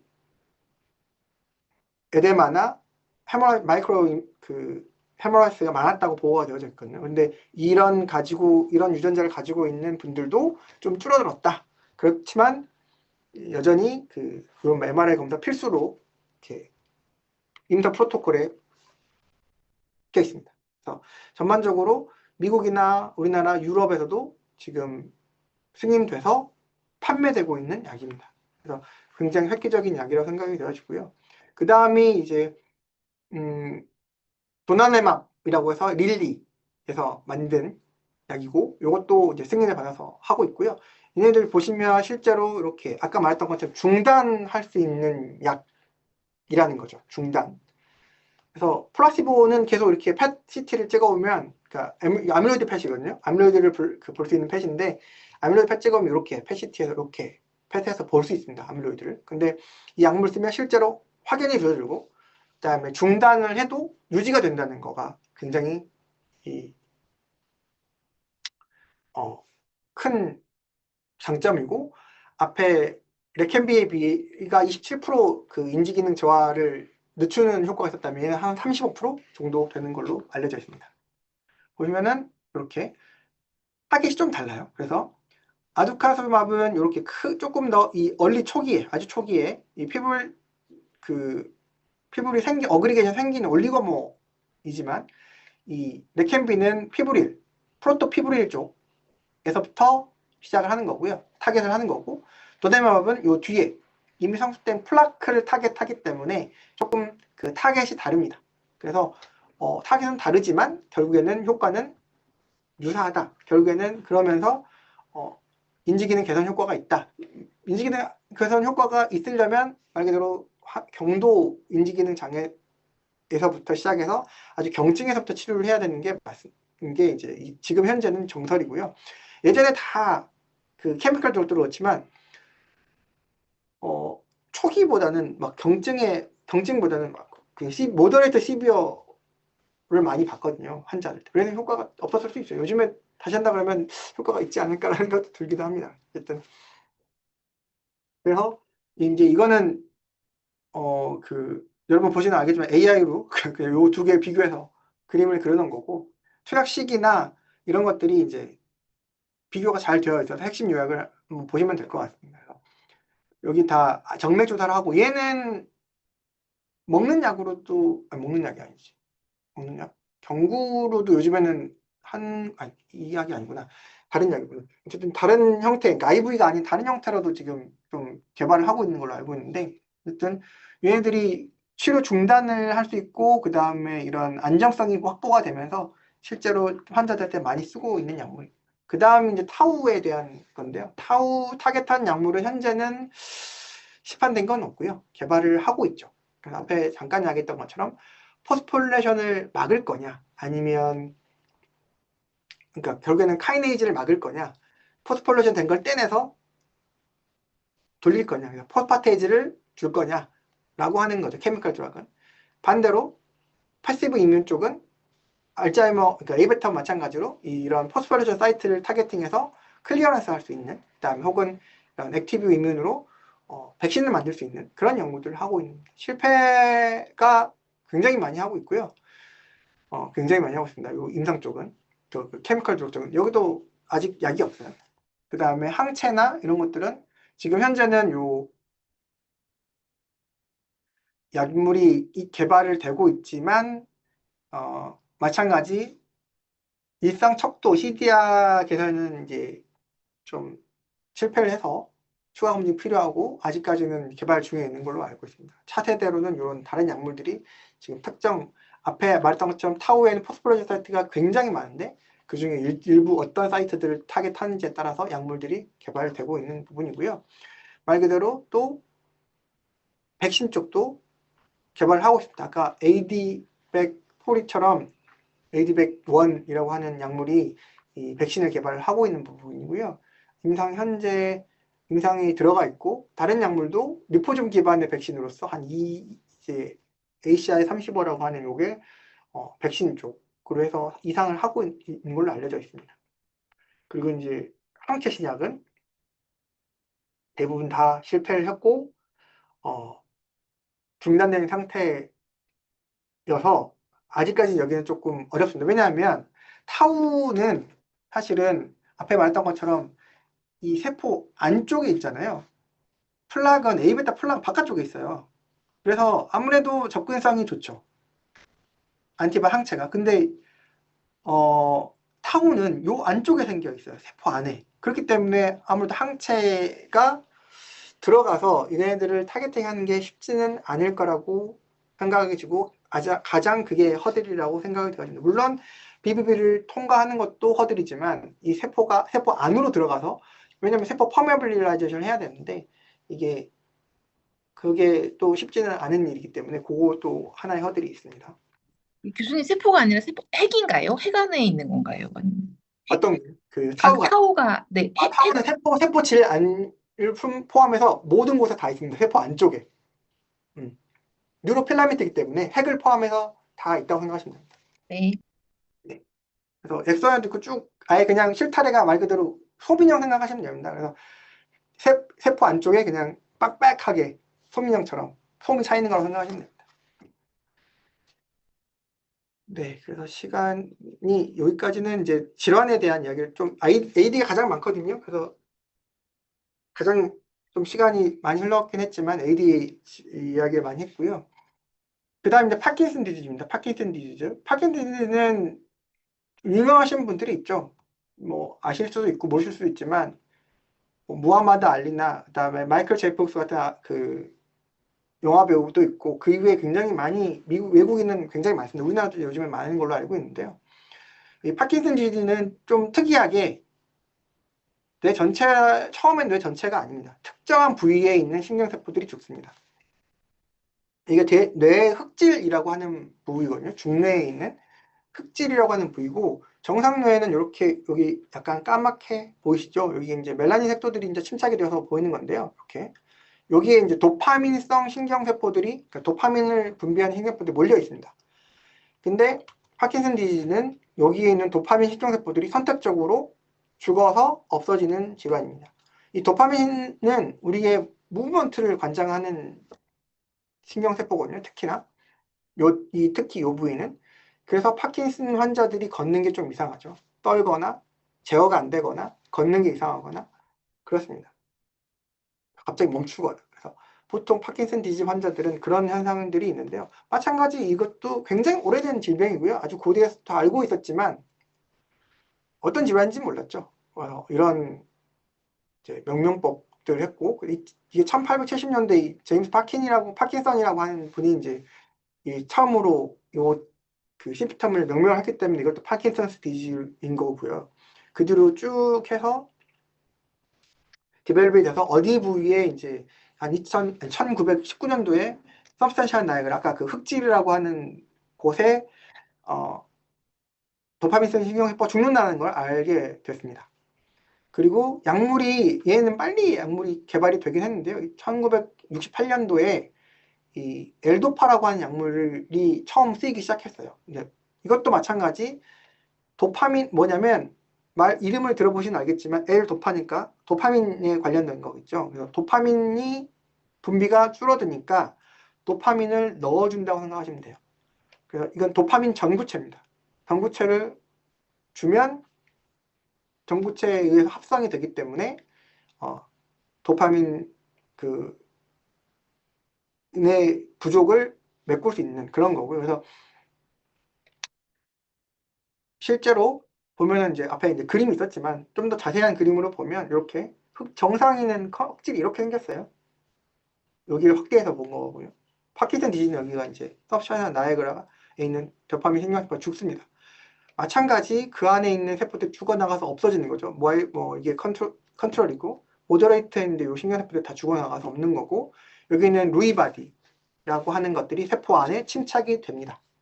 그래서 이것도 알파시니쿨린이라고 하는 단백질이 꼬여서 실타래처럼 꼬여서 세포 안쪽에 그러니까 아까 타우처럼 실타래처럼 꼬여서 세포 안쪽에 침착이 되는 그런 그 프로틴 어그리게이트입니다. 그래서 루이바디가 형성이 되고 루이축삭이라고 하는 건 사실 이런 거입니다. 그냥 같은 건데 약간 좀 이제 이런 이 축삭 그러니까 악선이나 이런 데 보이기 때문에 루이축삭이라고 하는 거고요. 루이바디가 이제 요 세포 셀바디 쪽에 있기 때문에 루이바디라고 하는 거고요. 그래서 얘네들도 이제 마일드, 모더레이트, 시비어가 있는데 얘네들은 이제 브락 스테이지라고 해서 단계를 조금 나누는데요. 그래서 1, 2, 3, 4, 5, 6, 6까지 있고요. 그래서 보면 원래 발병하는 게 이 서브스탄셜 나이아가라 미드브레인 쪽에 있기 때문에 여기부터 시작합니다.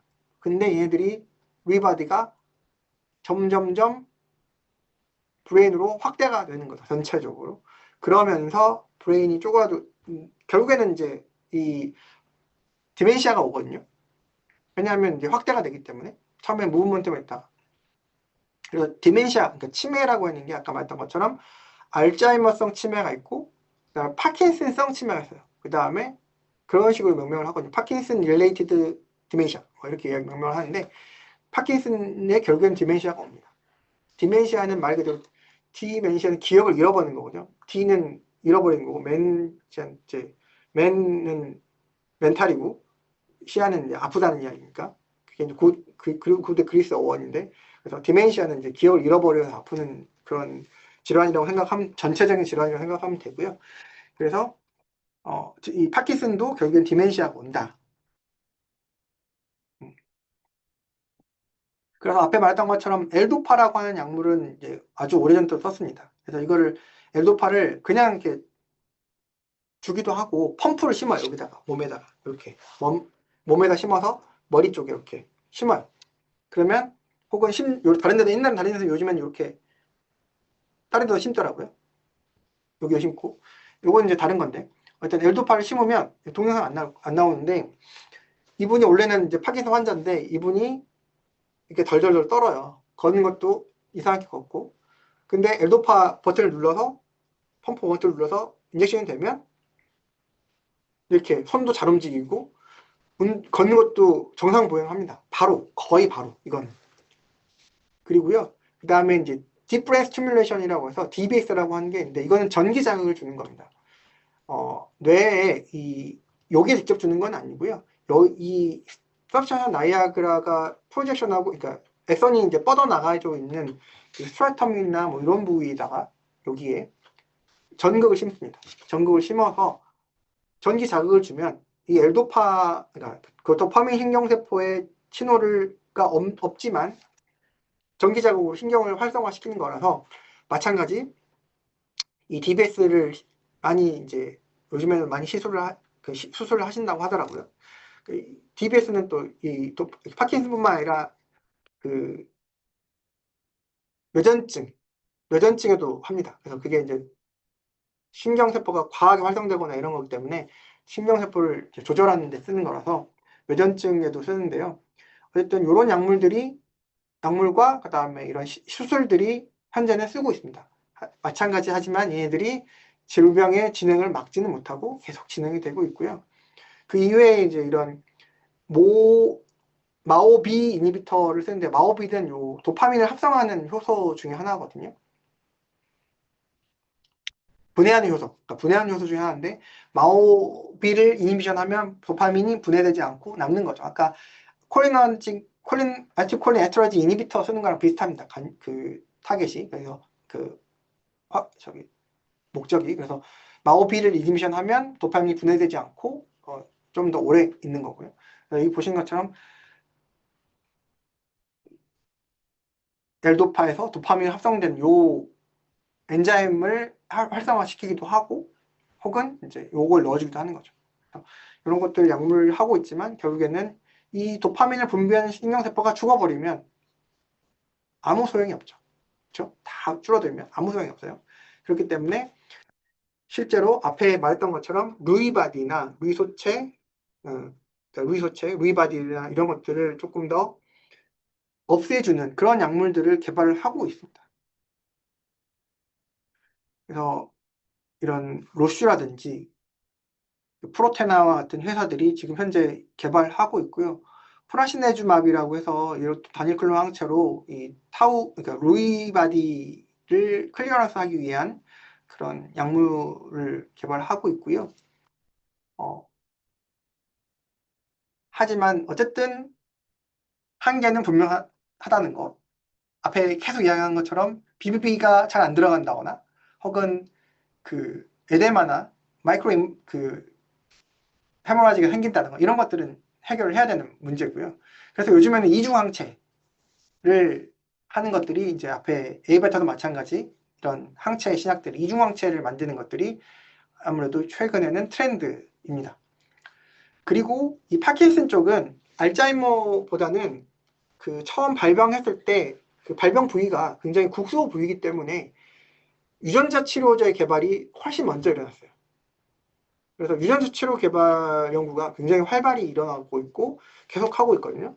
그래서 주로 이 아데노바이러스를 나 아니면 이제 AAV를 이용을 해서 그 서브스탄셜 나이아그라나 아니면 스트라텀에다가 직접적으로 그런 그 여러 가지 유전자를 집어넣어주거나 그 도파민을 분비하는 과활성시키는 그 합성하는 그런 유전자를 넣어주거나 아니면 뭐 그 다른 이제 그로스펙터라든지 BDNF나 이런 것들을 활성화시키는 그 유전자를 집어넣는다든지 이런 식으로 유전자를 딜리버리하는 실제적으로 직접적으로 그런 연구들이 굉장히 많이 되어 있습니다.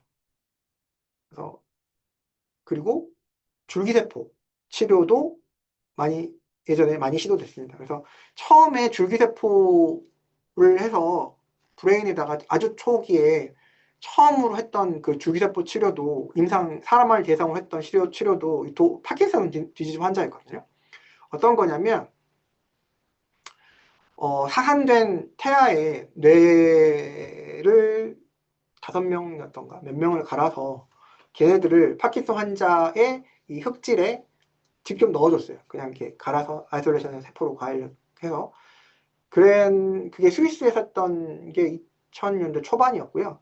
그랬을 때 도파민이 생성이 되는지 이제 펫으로 도파민 이제 나오는지 봤고 근데 효과는 크게 없었어요. 그러니까 조금 처음엔 있다가 나중에 세포가 다 없어지고, 지금은 이제 왜 그런지는 알고 있지만 그 당시에는 그런 정보가 없었기 때문에, 그래서 지금은 이제 그거 말고 메센카이멀 스템셀이나 이런 iPSC로 만든 도파민 신경세포를 직접적으로 딜리버리 하는 것들이 국내에도 지금 꽤 많이 하고 있고, 세브란스나 서울대에서 하고 있고, 또 국내 기업들도 많이 개발하고 있거든요. iPSC를 이용한 도파민 전구체 혹은 도파민 신경세포를 만들어서 이렇게 하고 있어요. 실제로 임상을. 실제로 그 증상 개선 효과가 꽤 높다라고 보고가 되어지고 있고, 일상도 했고 2상도 지금 진행되고 있는 걸 알고 있고, 해외에도 지금 이런 식으로 하고 있고, 일본이나 미국도 하고 있습니다. 그래서 왜냐면 얘는 도파민 신경세포만 잘 만들면 되거든요. 도파민 신경세포, 도파민 신경 전구체, 그러니까 뭐 프로젝터 셀 이런 거 잘 만들면 되거든요.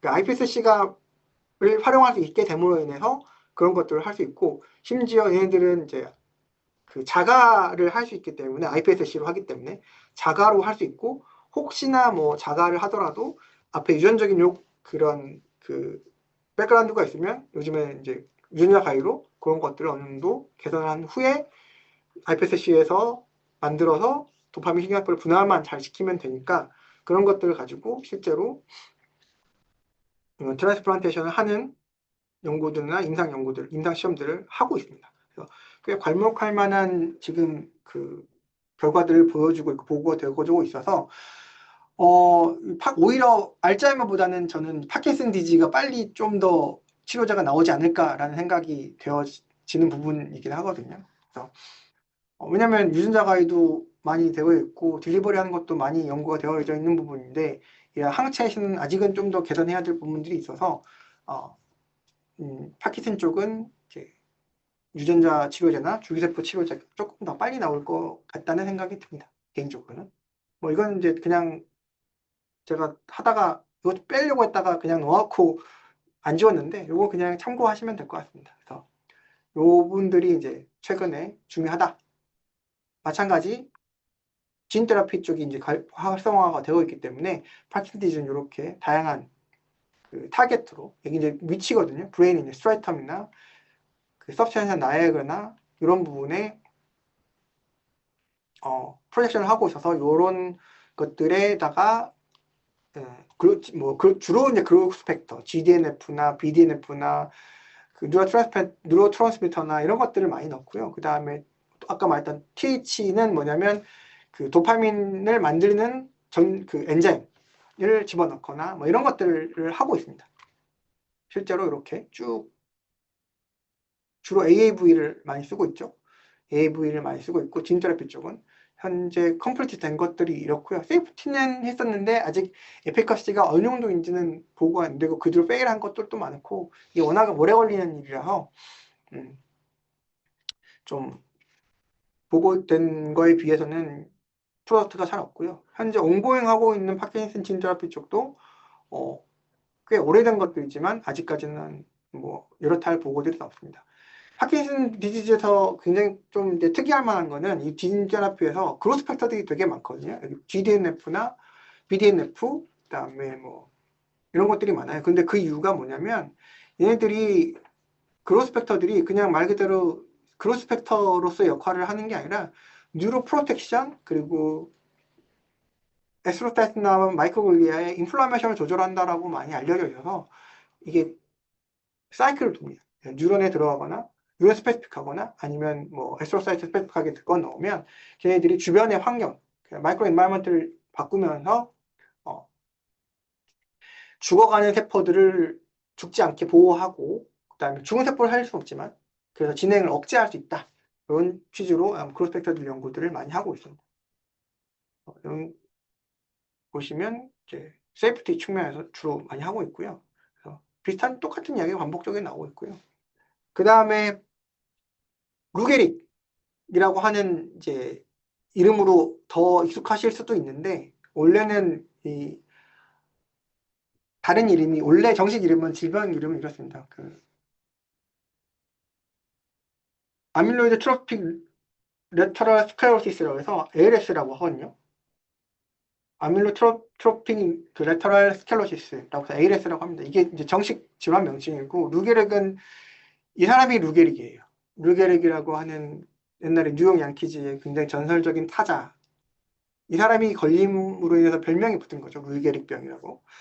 그래서 류게릭병은 브레인은 아니고 척수, 우리가 이제 요 척추 안에 있는 그 신경 다발, 거기에는 이제 운동신경, 모터 뉴런들이 굉장히 잘 발달이 되어 있는데 걔네들이 이제 이렇게 머슬하고 닿아 있습니다. 머슬에 프로젝션 되어 있는데 뉴로 머스큘러 정션을 형성을 하고 있는데 이 뉴로 모터 뉴런이 이렇게 시들시들 말라 죽는 그런 질병입니다. 모터뉴 척수에서 일어나기 때문에 실제로 이제 하반신부터 이렇게 마비가 되거든요. 하반신부터 쭉 밑에서부터 올라와 결국에는 이제 폐, 보통은 이제 이게 운동 그 우리가 수의근이라고 하죠. 움직일 수 있는 뭐 의지대로 움직일 수 있는 수의근부터 망가지는데 결국에는 이제 불수의근 내장도 조절하는 거라서 내장에 관련돼 있는 그 신경도 망가지고 해서 결국엔 호흡도 안 되고 해서 그런 걸로 많이 사망들을 합니다. 그래서 결국엔 나중에 얼굴이나 뭐 팔도 움직이고 얼굴만 움직이거나 하는 경우도 있고 일부 연구에서는 이런 뉴게릭 그러니까 ALS 환자들의 결국에는 여기도 이제 루이바디나 이런 것들이 이제 그런 침착들이 생기는데 결국에는 브레인으로도 가서 이게 파킨슨도 일으키고 치매도 일으키고 한다는 보고들이 있습니다. 여러분들이 아시는 그 루게 ALS 환자 중에는 이 스티브 호킹 박사가 있죠. 이게 스티브 호킹 박사가 이제 ALS나 루게릭이라고 사망했다라고 했는데 이분이 너무 오래 살았어요. 생각보다. 그래서 이분은 루게릭이 아니라 루게릭과 비슷한 다른 질환이 아니냐라고 하는 이제 최근 연구들이 있고요. 그래서 호킹 박사가 앓고 있는 거는 우리가 알고 있는 전형적인 루게릭이 아니다. 루게릭은 거의 한 굉장히 젊은 나이에 돌아가시거든요. 근데 너무 오래 사셨어. 그래가지고 그런 이제 연구들을 하고 있고요. 루게릭 ALS를 일으키는 그 유전자는 굉장히 많이 알려져 있습니다. 근데 가장 제일 대표적으로 유명한 게 이 SOD1. 이게 뭔지 아시죠? 그 항산화 효소잖아요. 우리 몸에 있는. 그래서 모터 뉴런에 특이하게 이 SOD1 뮤테이션이 일어나는 케이스가 굉장히 많아서 처음으로 이제 밝혀졌고 그다음 가장 많이 알려진 게 이 SOD1입니다.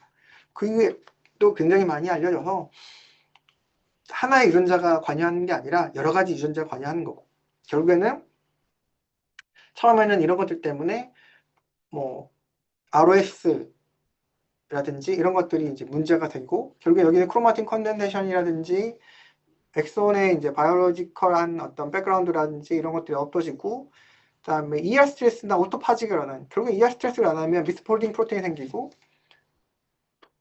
세포 안에 그런 프로틴들이 어우전돼서 침착이 되겠죠. 그러면서 결국에는 앞에 설명했던 것처럼 세포들이 ROS, 뭐 글루타메트, 이산톡시시티, 네크로시스, 에파시스 다 죽습니다. 그것 때문에 다 죽고요. 그래서 결국에는 죽어나가는 세포 신경이라고 생각하시면 됩니다. 이것도 약이 있긴 해요. 약이 엄청나게 많이 개발들을 해서 약이 있긴 합니다. 쓰고 있는 약이. 근데 이것도 마찬가지 진행을 막는 약은 아닙니다.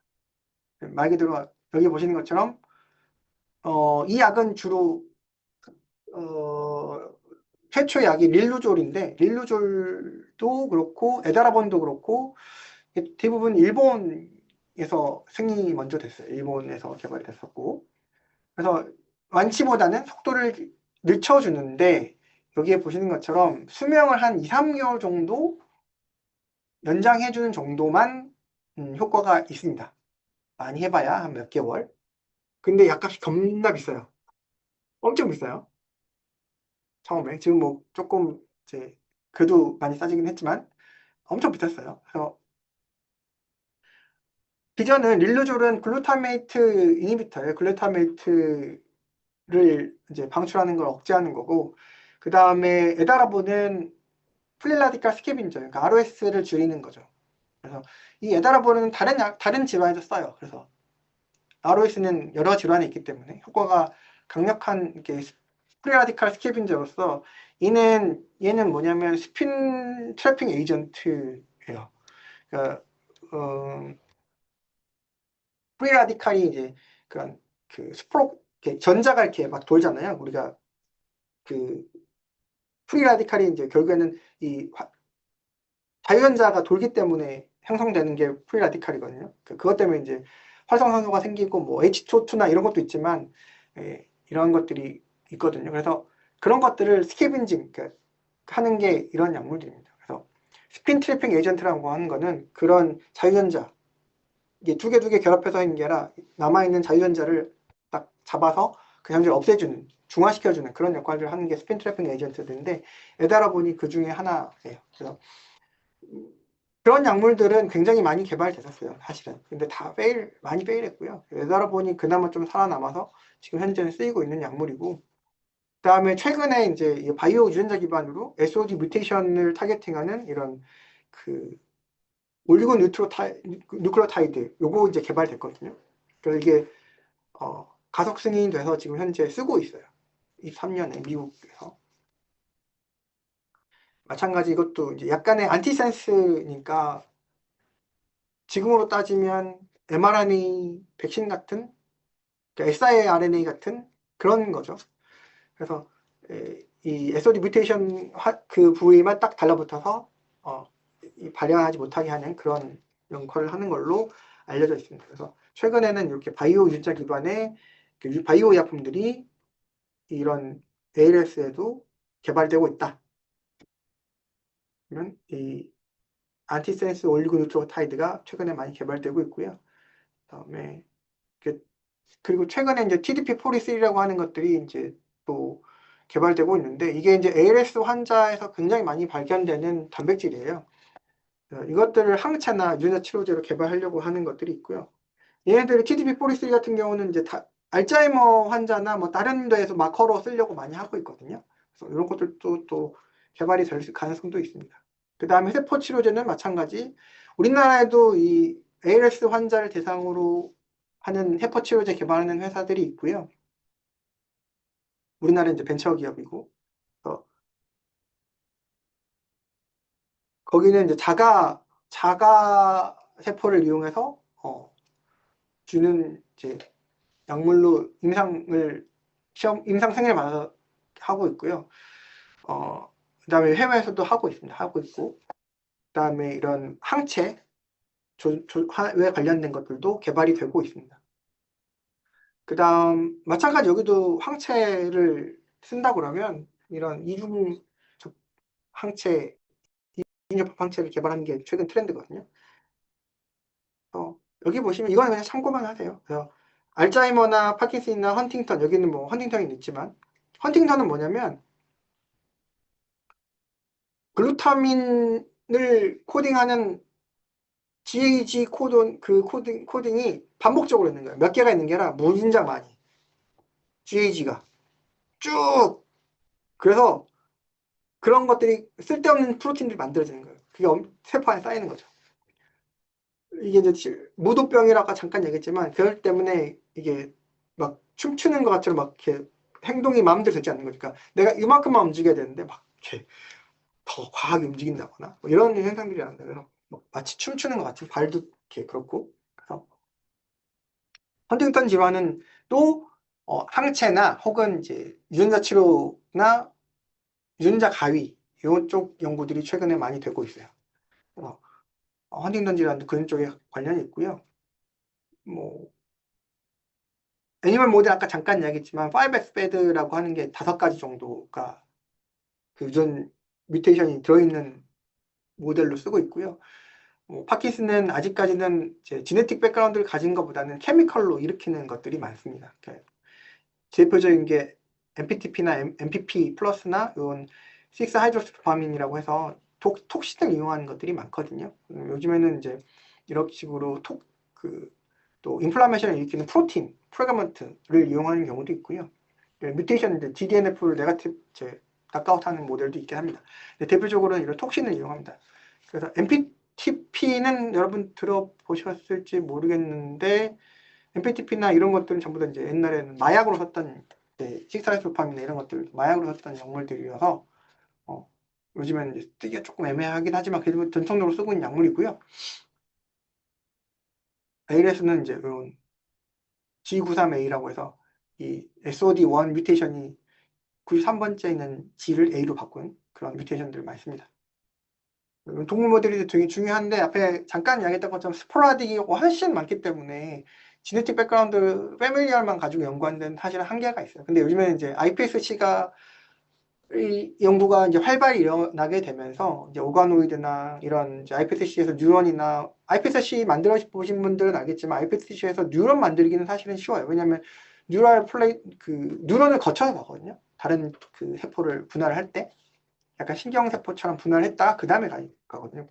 왜냐하면 생각을 해보면 우리가 배발등을 할 때 신경이 먼저 생겨야 다른 것도 생기겠죠? 심장도 생기겠지만 어쨌든 그래서 보통 뉴럴 플레이트라고 해서 이제 배가 이렇게 그 배아에서 발생하다 보면 가운데 갈라지는 요 뉴럴 플레이트가 먼저 생성됩니다. 한 14일 정도? 16일, 14일 정도에 그러니까 신경이 먼저 생기는 거예요. 신경을 이룰 수 있는 그런 부분이 생기는데 그래서 그러다 보니까 iPSC에서 다른 세포로 분할할 때 반드시 신경을 거치는 과정을 거치고요. 요즘에는 그걸 이제 바이패스하는 이제 프로토콜도 많이 있습니다. 왜냐면 시간이 너무 오래 걸리고 수율이 떨어지기 때문에.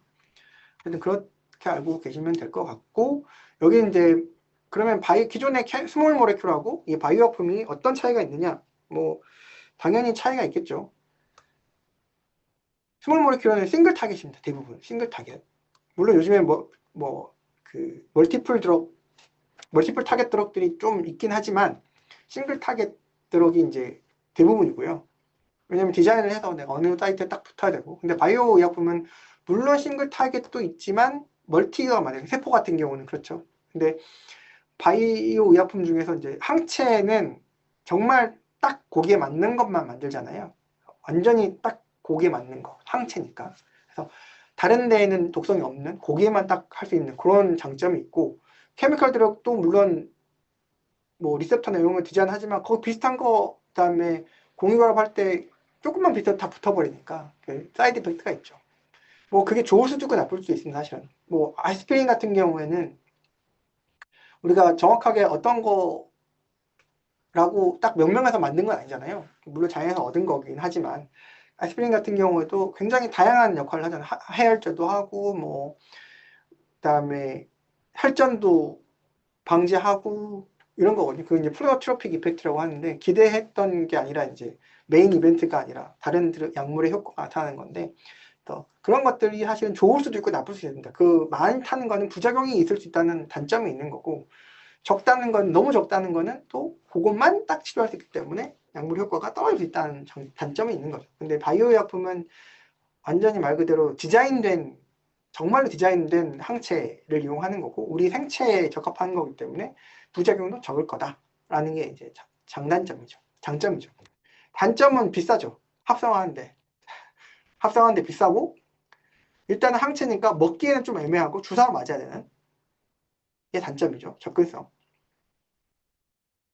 그리고 장점은 약은 계속 먹어서 여기 있는 것처럼 증상 완화 정도만 되지만 실제로 뭐 백신이나 아니면 항체를 써서 모든 있던 걸 없애버리면 그 뒤에 생성이 안 되면 디지즈 모디파잉을 할 수 있기 때문에 질병의 진행을 늦추거나 멈출 수 있기 때문에 그런 장점을 가지고 있는 거죠. 모든 약의 개발에서 가장 베스트는 이 디지즈 모디파잉이거든요. 그래서 진행을 늦추거나 완전히 늦추거나 정말 천천히 뭐 예를 들면 알츠하이머가 발병을 했는데 60대 발병을 해서 100세까지 늦출 수 있으면 100세까지 사는 거죠.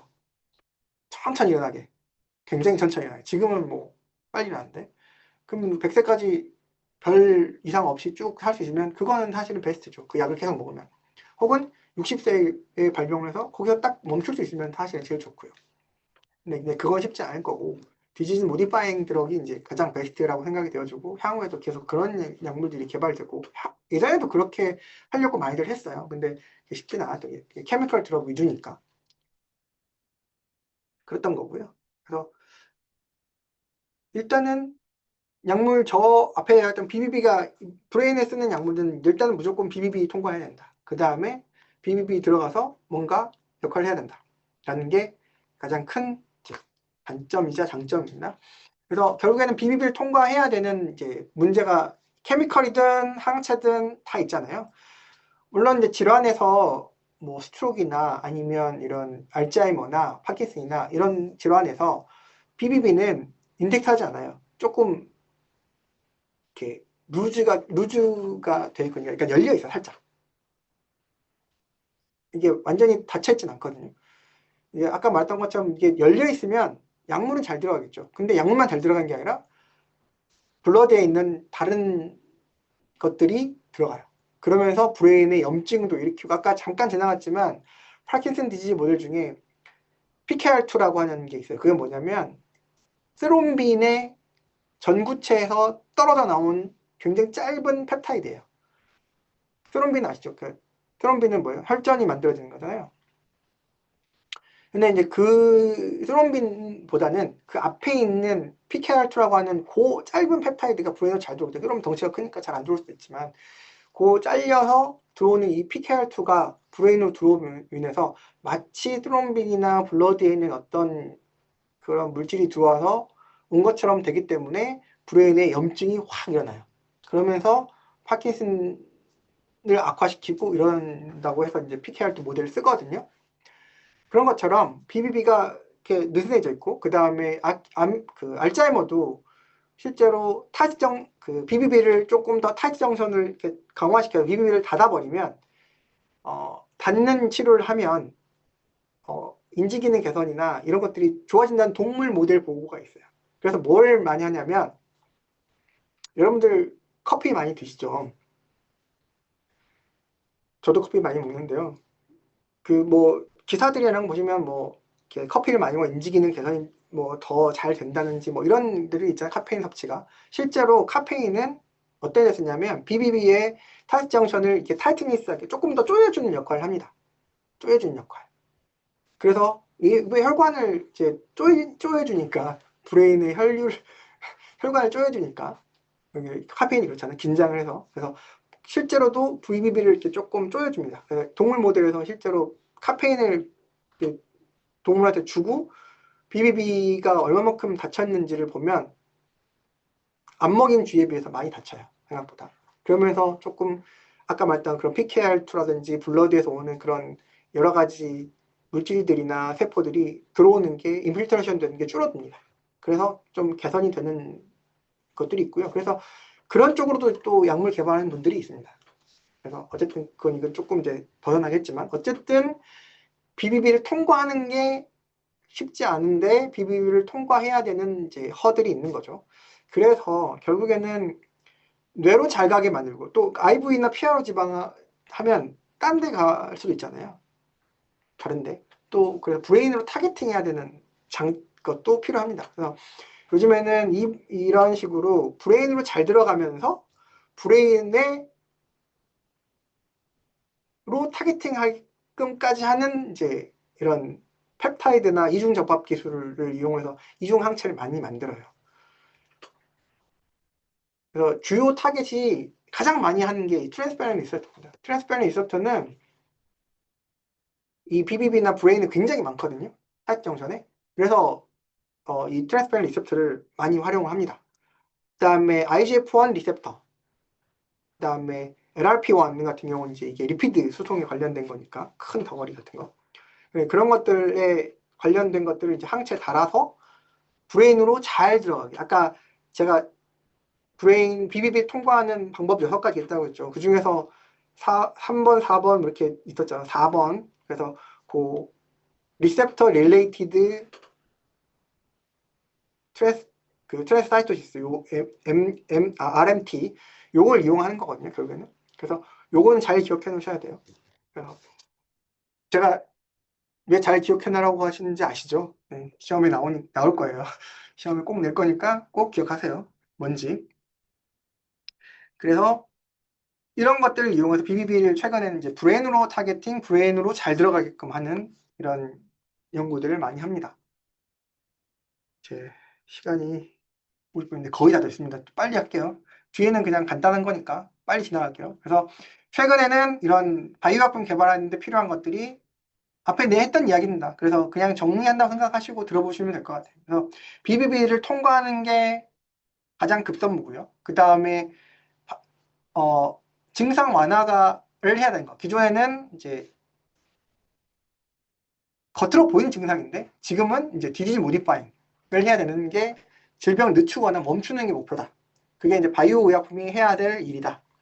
그리고 이제 여기서 오늘 자세히 이야기하지 않았지만 바이오마커가 굉장히 중요합니다. 바이오마커. 어떤 타겟팅을 할 거냐, 그 다음에 이 타겟팅을 해서 약물 치료를 해서 어떤 식으로 우리가 모니터를 할 거냐가 굉장히 중요한데, 왜냐하면 우리가 브레인을 MR을 찍고 영상을 찍는 건 한계가 있어요. 근데 블러드를 뽑거나 CSF를 뽑아서 보는 거는 우리가 많이 하잖아요. 근데 브레인에 있는 뭔가가 우리 서큘레이팅에 나오는 게 많을까요? 왜? 비비가 꽉 닫혀 있으니까 많이 나오지 않아요. 그래서 CSF를 뽑거나 많이 보거든요. 근데 요즘에는 뭐 여러분들 연구하는 거 서큘레이팅 DNA나 뭐 셀프리 DNA나 이런 것들 많이 하시잖아요. 그런 것들처럼 브레인 오리진 된 브레인에서 나오는 그런 DNA 조각이라든지 아니면 프로테인 조각이라든지 이런 것들에 대한 연구들을 많이 하려고 합니다. 그래서 그래야만 내가 모니터링 할 수 있으니까 약물 효과를. 그래서 지금 최근에는 이거에 굉장히 핫한 또 진단 쪽이 바이오 의약품 쪽 시장에서 바이오 진단, 리퀴드 바이옵시 그런 쪽이 좀 핫한 좀 또 분야고 연구들이 굉장히 활발합니다. 네, 그래서 정밀 타겟 항체 치료제는 계속 반복되는 것처럼 BBB를 통과해야 되고 독성도 좀 줄여야 되고 시냅스를 보호해야 된다. 그 다음에 면역 체계를 재해야 된다. 왜냐하면 우리가 항체 하더라도 이렇게 완전히 있는 게 말고 FC 부분만 작게 만들어야 되죠. 작게 만들어야 잘 들어가고 빨리 없어지죠. 우리 약은 모든 약은 오래 남으면 안 좋다라는 거 기억하시면 됩니다. 그래서 항체가 들어가더라도 빨리 없어져야 돼요.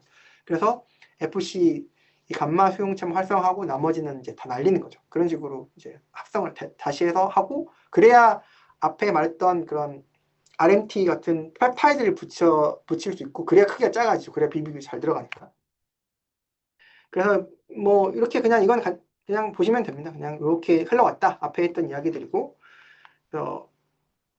이게 아두헬림 아두카누맙이 철수됐던 게 이제 가장 크다. 앞에 했던 거의 정리입니다. 제가 말했던 거 정리라고 생각하시면 되고요. 이런 것들이 이제 앞으로 이 항체 신약들, 부르는 항체 신약들에 대해서 굉장히 중요할 거다. 뒤에는 이런 아까 잠깐 설명했던 것처럼 약간 헤모리지나 에데마를 줄이는 쪽으로 가야 된다. 라는 거고요. 그 다음에 알츠하이머에서 이렇게 아까 그 아포 이 얼리어의 호모자이고트나 헤테로자이고트인 경우에 가 다르기 때문에 이런 것들을 모니터링할 수 있는 바이오마커라든지 그다음 이런 것들을 진단할 수 있는 또 툴들을 개발해야 된다라고 생각하시면 되고요. 그래서 파킨슨 치료제도 마찬가지. 아까 다 페일했다고 했잖아요. 바이오젠이 계속 하고 있어요. 저는 바이오젠이 뭔가 할 것 같긴 한데 바이오젠이 이쪽을 계속 개발하고 있고요. 그래서 이런 여기 보이는 것처럼 바이오약품이 치료를 하면 케미컬 드럭처럼 바로바로 효과가 나타나는 게 아니라 조금 천천히 나타나고 조금씩 나타나요. 그렇기 때문에 그걸 모니터링할 수 있는 바이오마커 연구가 굉장히 중요한 거예요. 특히나 브레인을 봐야 되는데 페리퍼럴에서 볼 수 있는 바이오마커가 굉장히 적죠. 그렇기 때문에 그렇습니다. 그래서 뭐 요거는 뒤에는 여러분들이 앞에 제가 했던 이야기들이 거의 서머리라고 생각하시면 되기 때문에 좀 이렇게 빨리빨리 넘어가겠습니다. 이런 이제 석학들이 이런 이야기를 했던 거고요. 그래서 세포의 수송 과정을 보면은 이렇게 결합하고 유입도 통과 방출되기 때문에 이런 것들을 잘 활용을 해야 되고 이런 것들이 아까 말했던 것처럼 LRP, 트랜스페런 리셉터나 IGF 인슐린제 리셉터나 그 LRP 리셉터 같은 경우에가 많이 쓰고 있기 때문에 이런 거 특징이 뭐다. 그다음에 개발해서 이런 거다라는 걸 알려주시면 될 것 같고 요즘에 최근에는 이런 CD 마커들도 조금 이용하는 것 같습니다. 그리고 이제 가장 많이 했던 거가 이 트랜스페런 리셉터가 있는데 이게 단양체 모노바이런트이냐 아니면 이제 이제 팔이 두 개냐 우리가 Y자로 돼 있잖아요. 그래서 이게 Y자로 돼 있지 않고 그냥 하나짜리 항체가 하나짜리만 있는 게 조금 더 빨리 깨진다. 아까 FC의 감마 부분만 있다고 그랬잖아요. 그 이야기예요. 그래서 이게 FC의 감마 부분만 해야지만 조금 더 빨리 들어가고 빨리 없어진다라고 생각하시면 되고요. 그래서 이렇게 거기에 이제 항체에다가 또 요즘에는 최근에 이제 디날리 바이오텍이 리소좀 축적 관련된 헌터 증후군이라는 게 있거든요. 이런 거 이제 그 허가를 받았어요. 그런데 이게 또 특이한 게 여기에 이렇게 플랫폼 엔자임을 달았어요.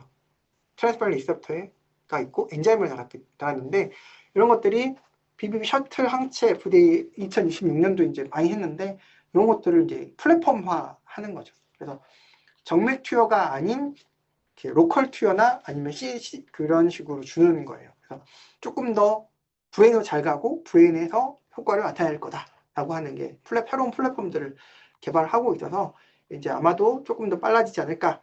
그리고 그 이외에 아까 말했던 이런 그 올리고 누클레오타이드라든지 안티센스 올리고 누클레오타이드라든지 그다음에 진 테라피 할 때 AAV나 이런 걸 쓰기도 하고 최근에는 이런 그 리포좀 혹은 엑소좀을 활용하는 것들이 있습니다.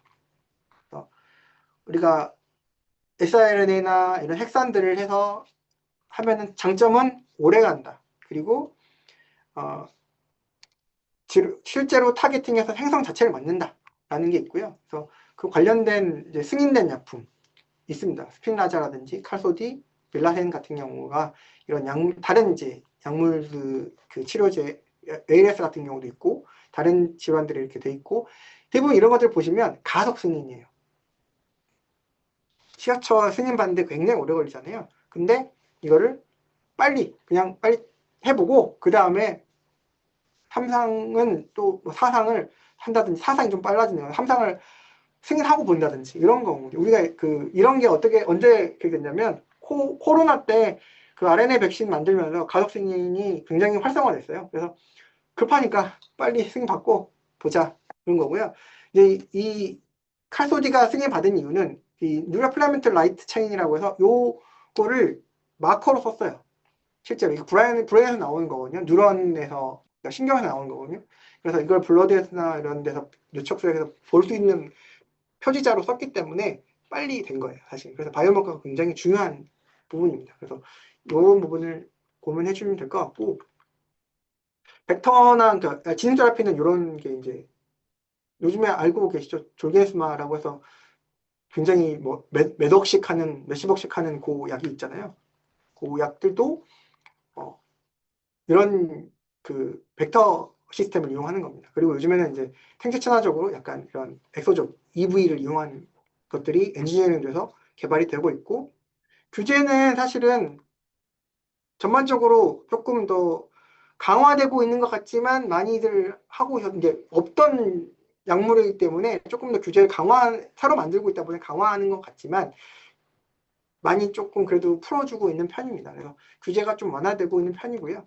해외에서도 마찬가지입니다. 조금 더 앞에 신속승인을 한다든지 아니면 새로운 트랙을 만들어서 이런 약물은 이런 트랙을 따라서 해라 라고 하고 있고 그 다음에 핵심적인 모달리티가 옛날엔 단일항체였다가 이중항체였다가 이런 SI나 그 다음에 ASO나 이런 것들 하고 요즘은 이제 진드라피나 이런 엑소점을 이용한 딜리버리도 한다라는 걸 이해하시면 되겠습니다. 그래서 맨 마지막 슬라이드는 전반적인 서머리고요. 잘 기억해 놓으시면 될 것 같습니다. 시간이 딱 5시네요. 네. 오늘 강의는 여기까지고요.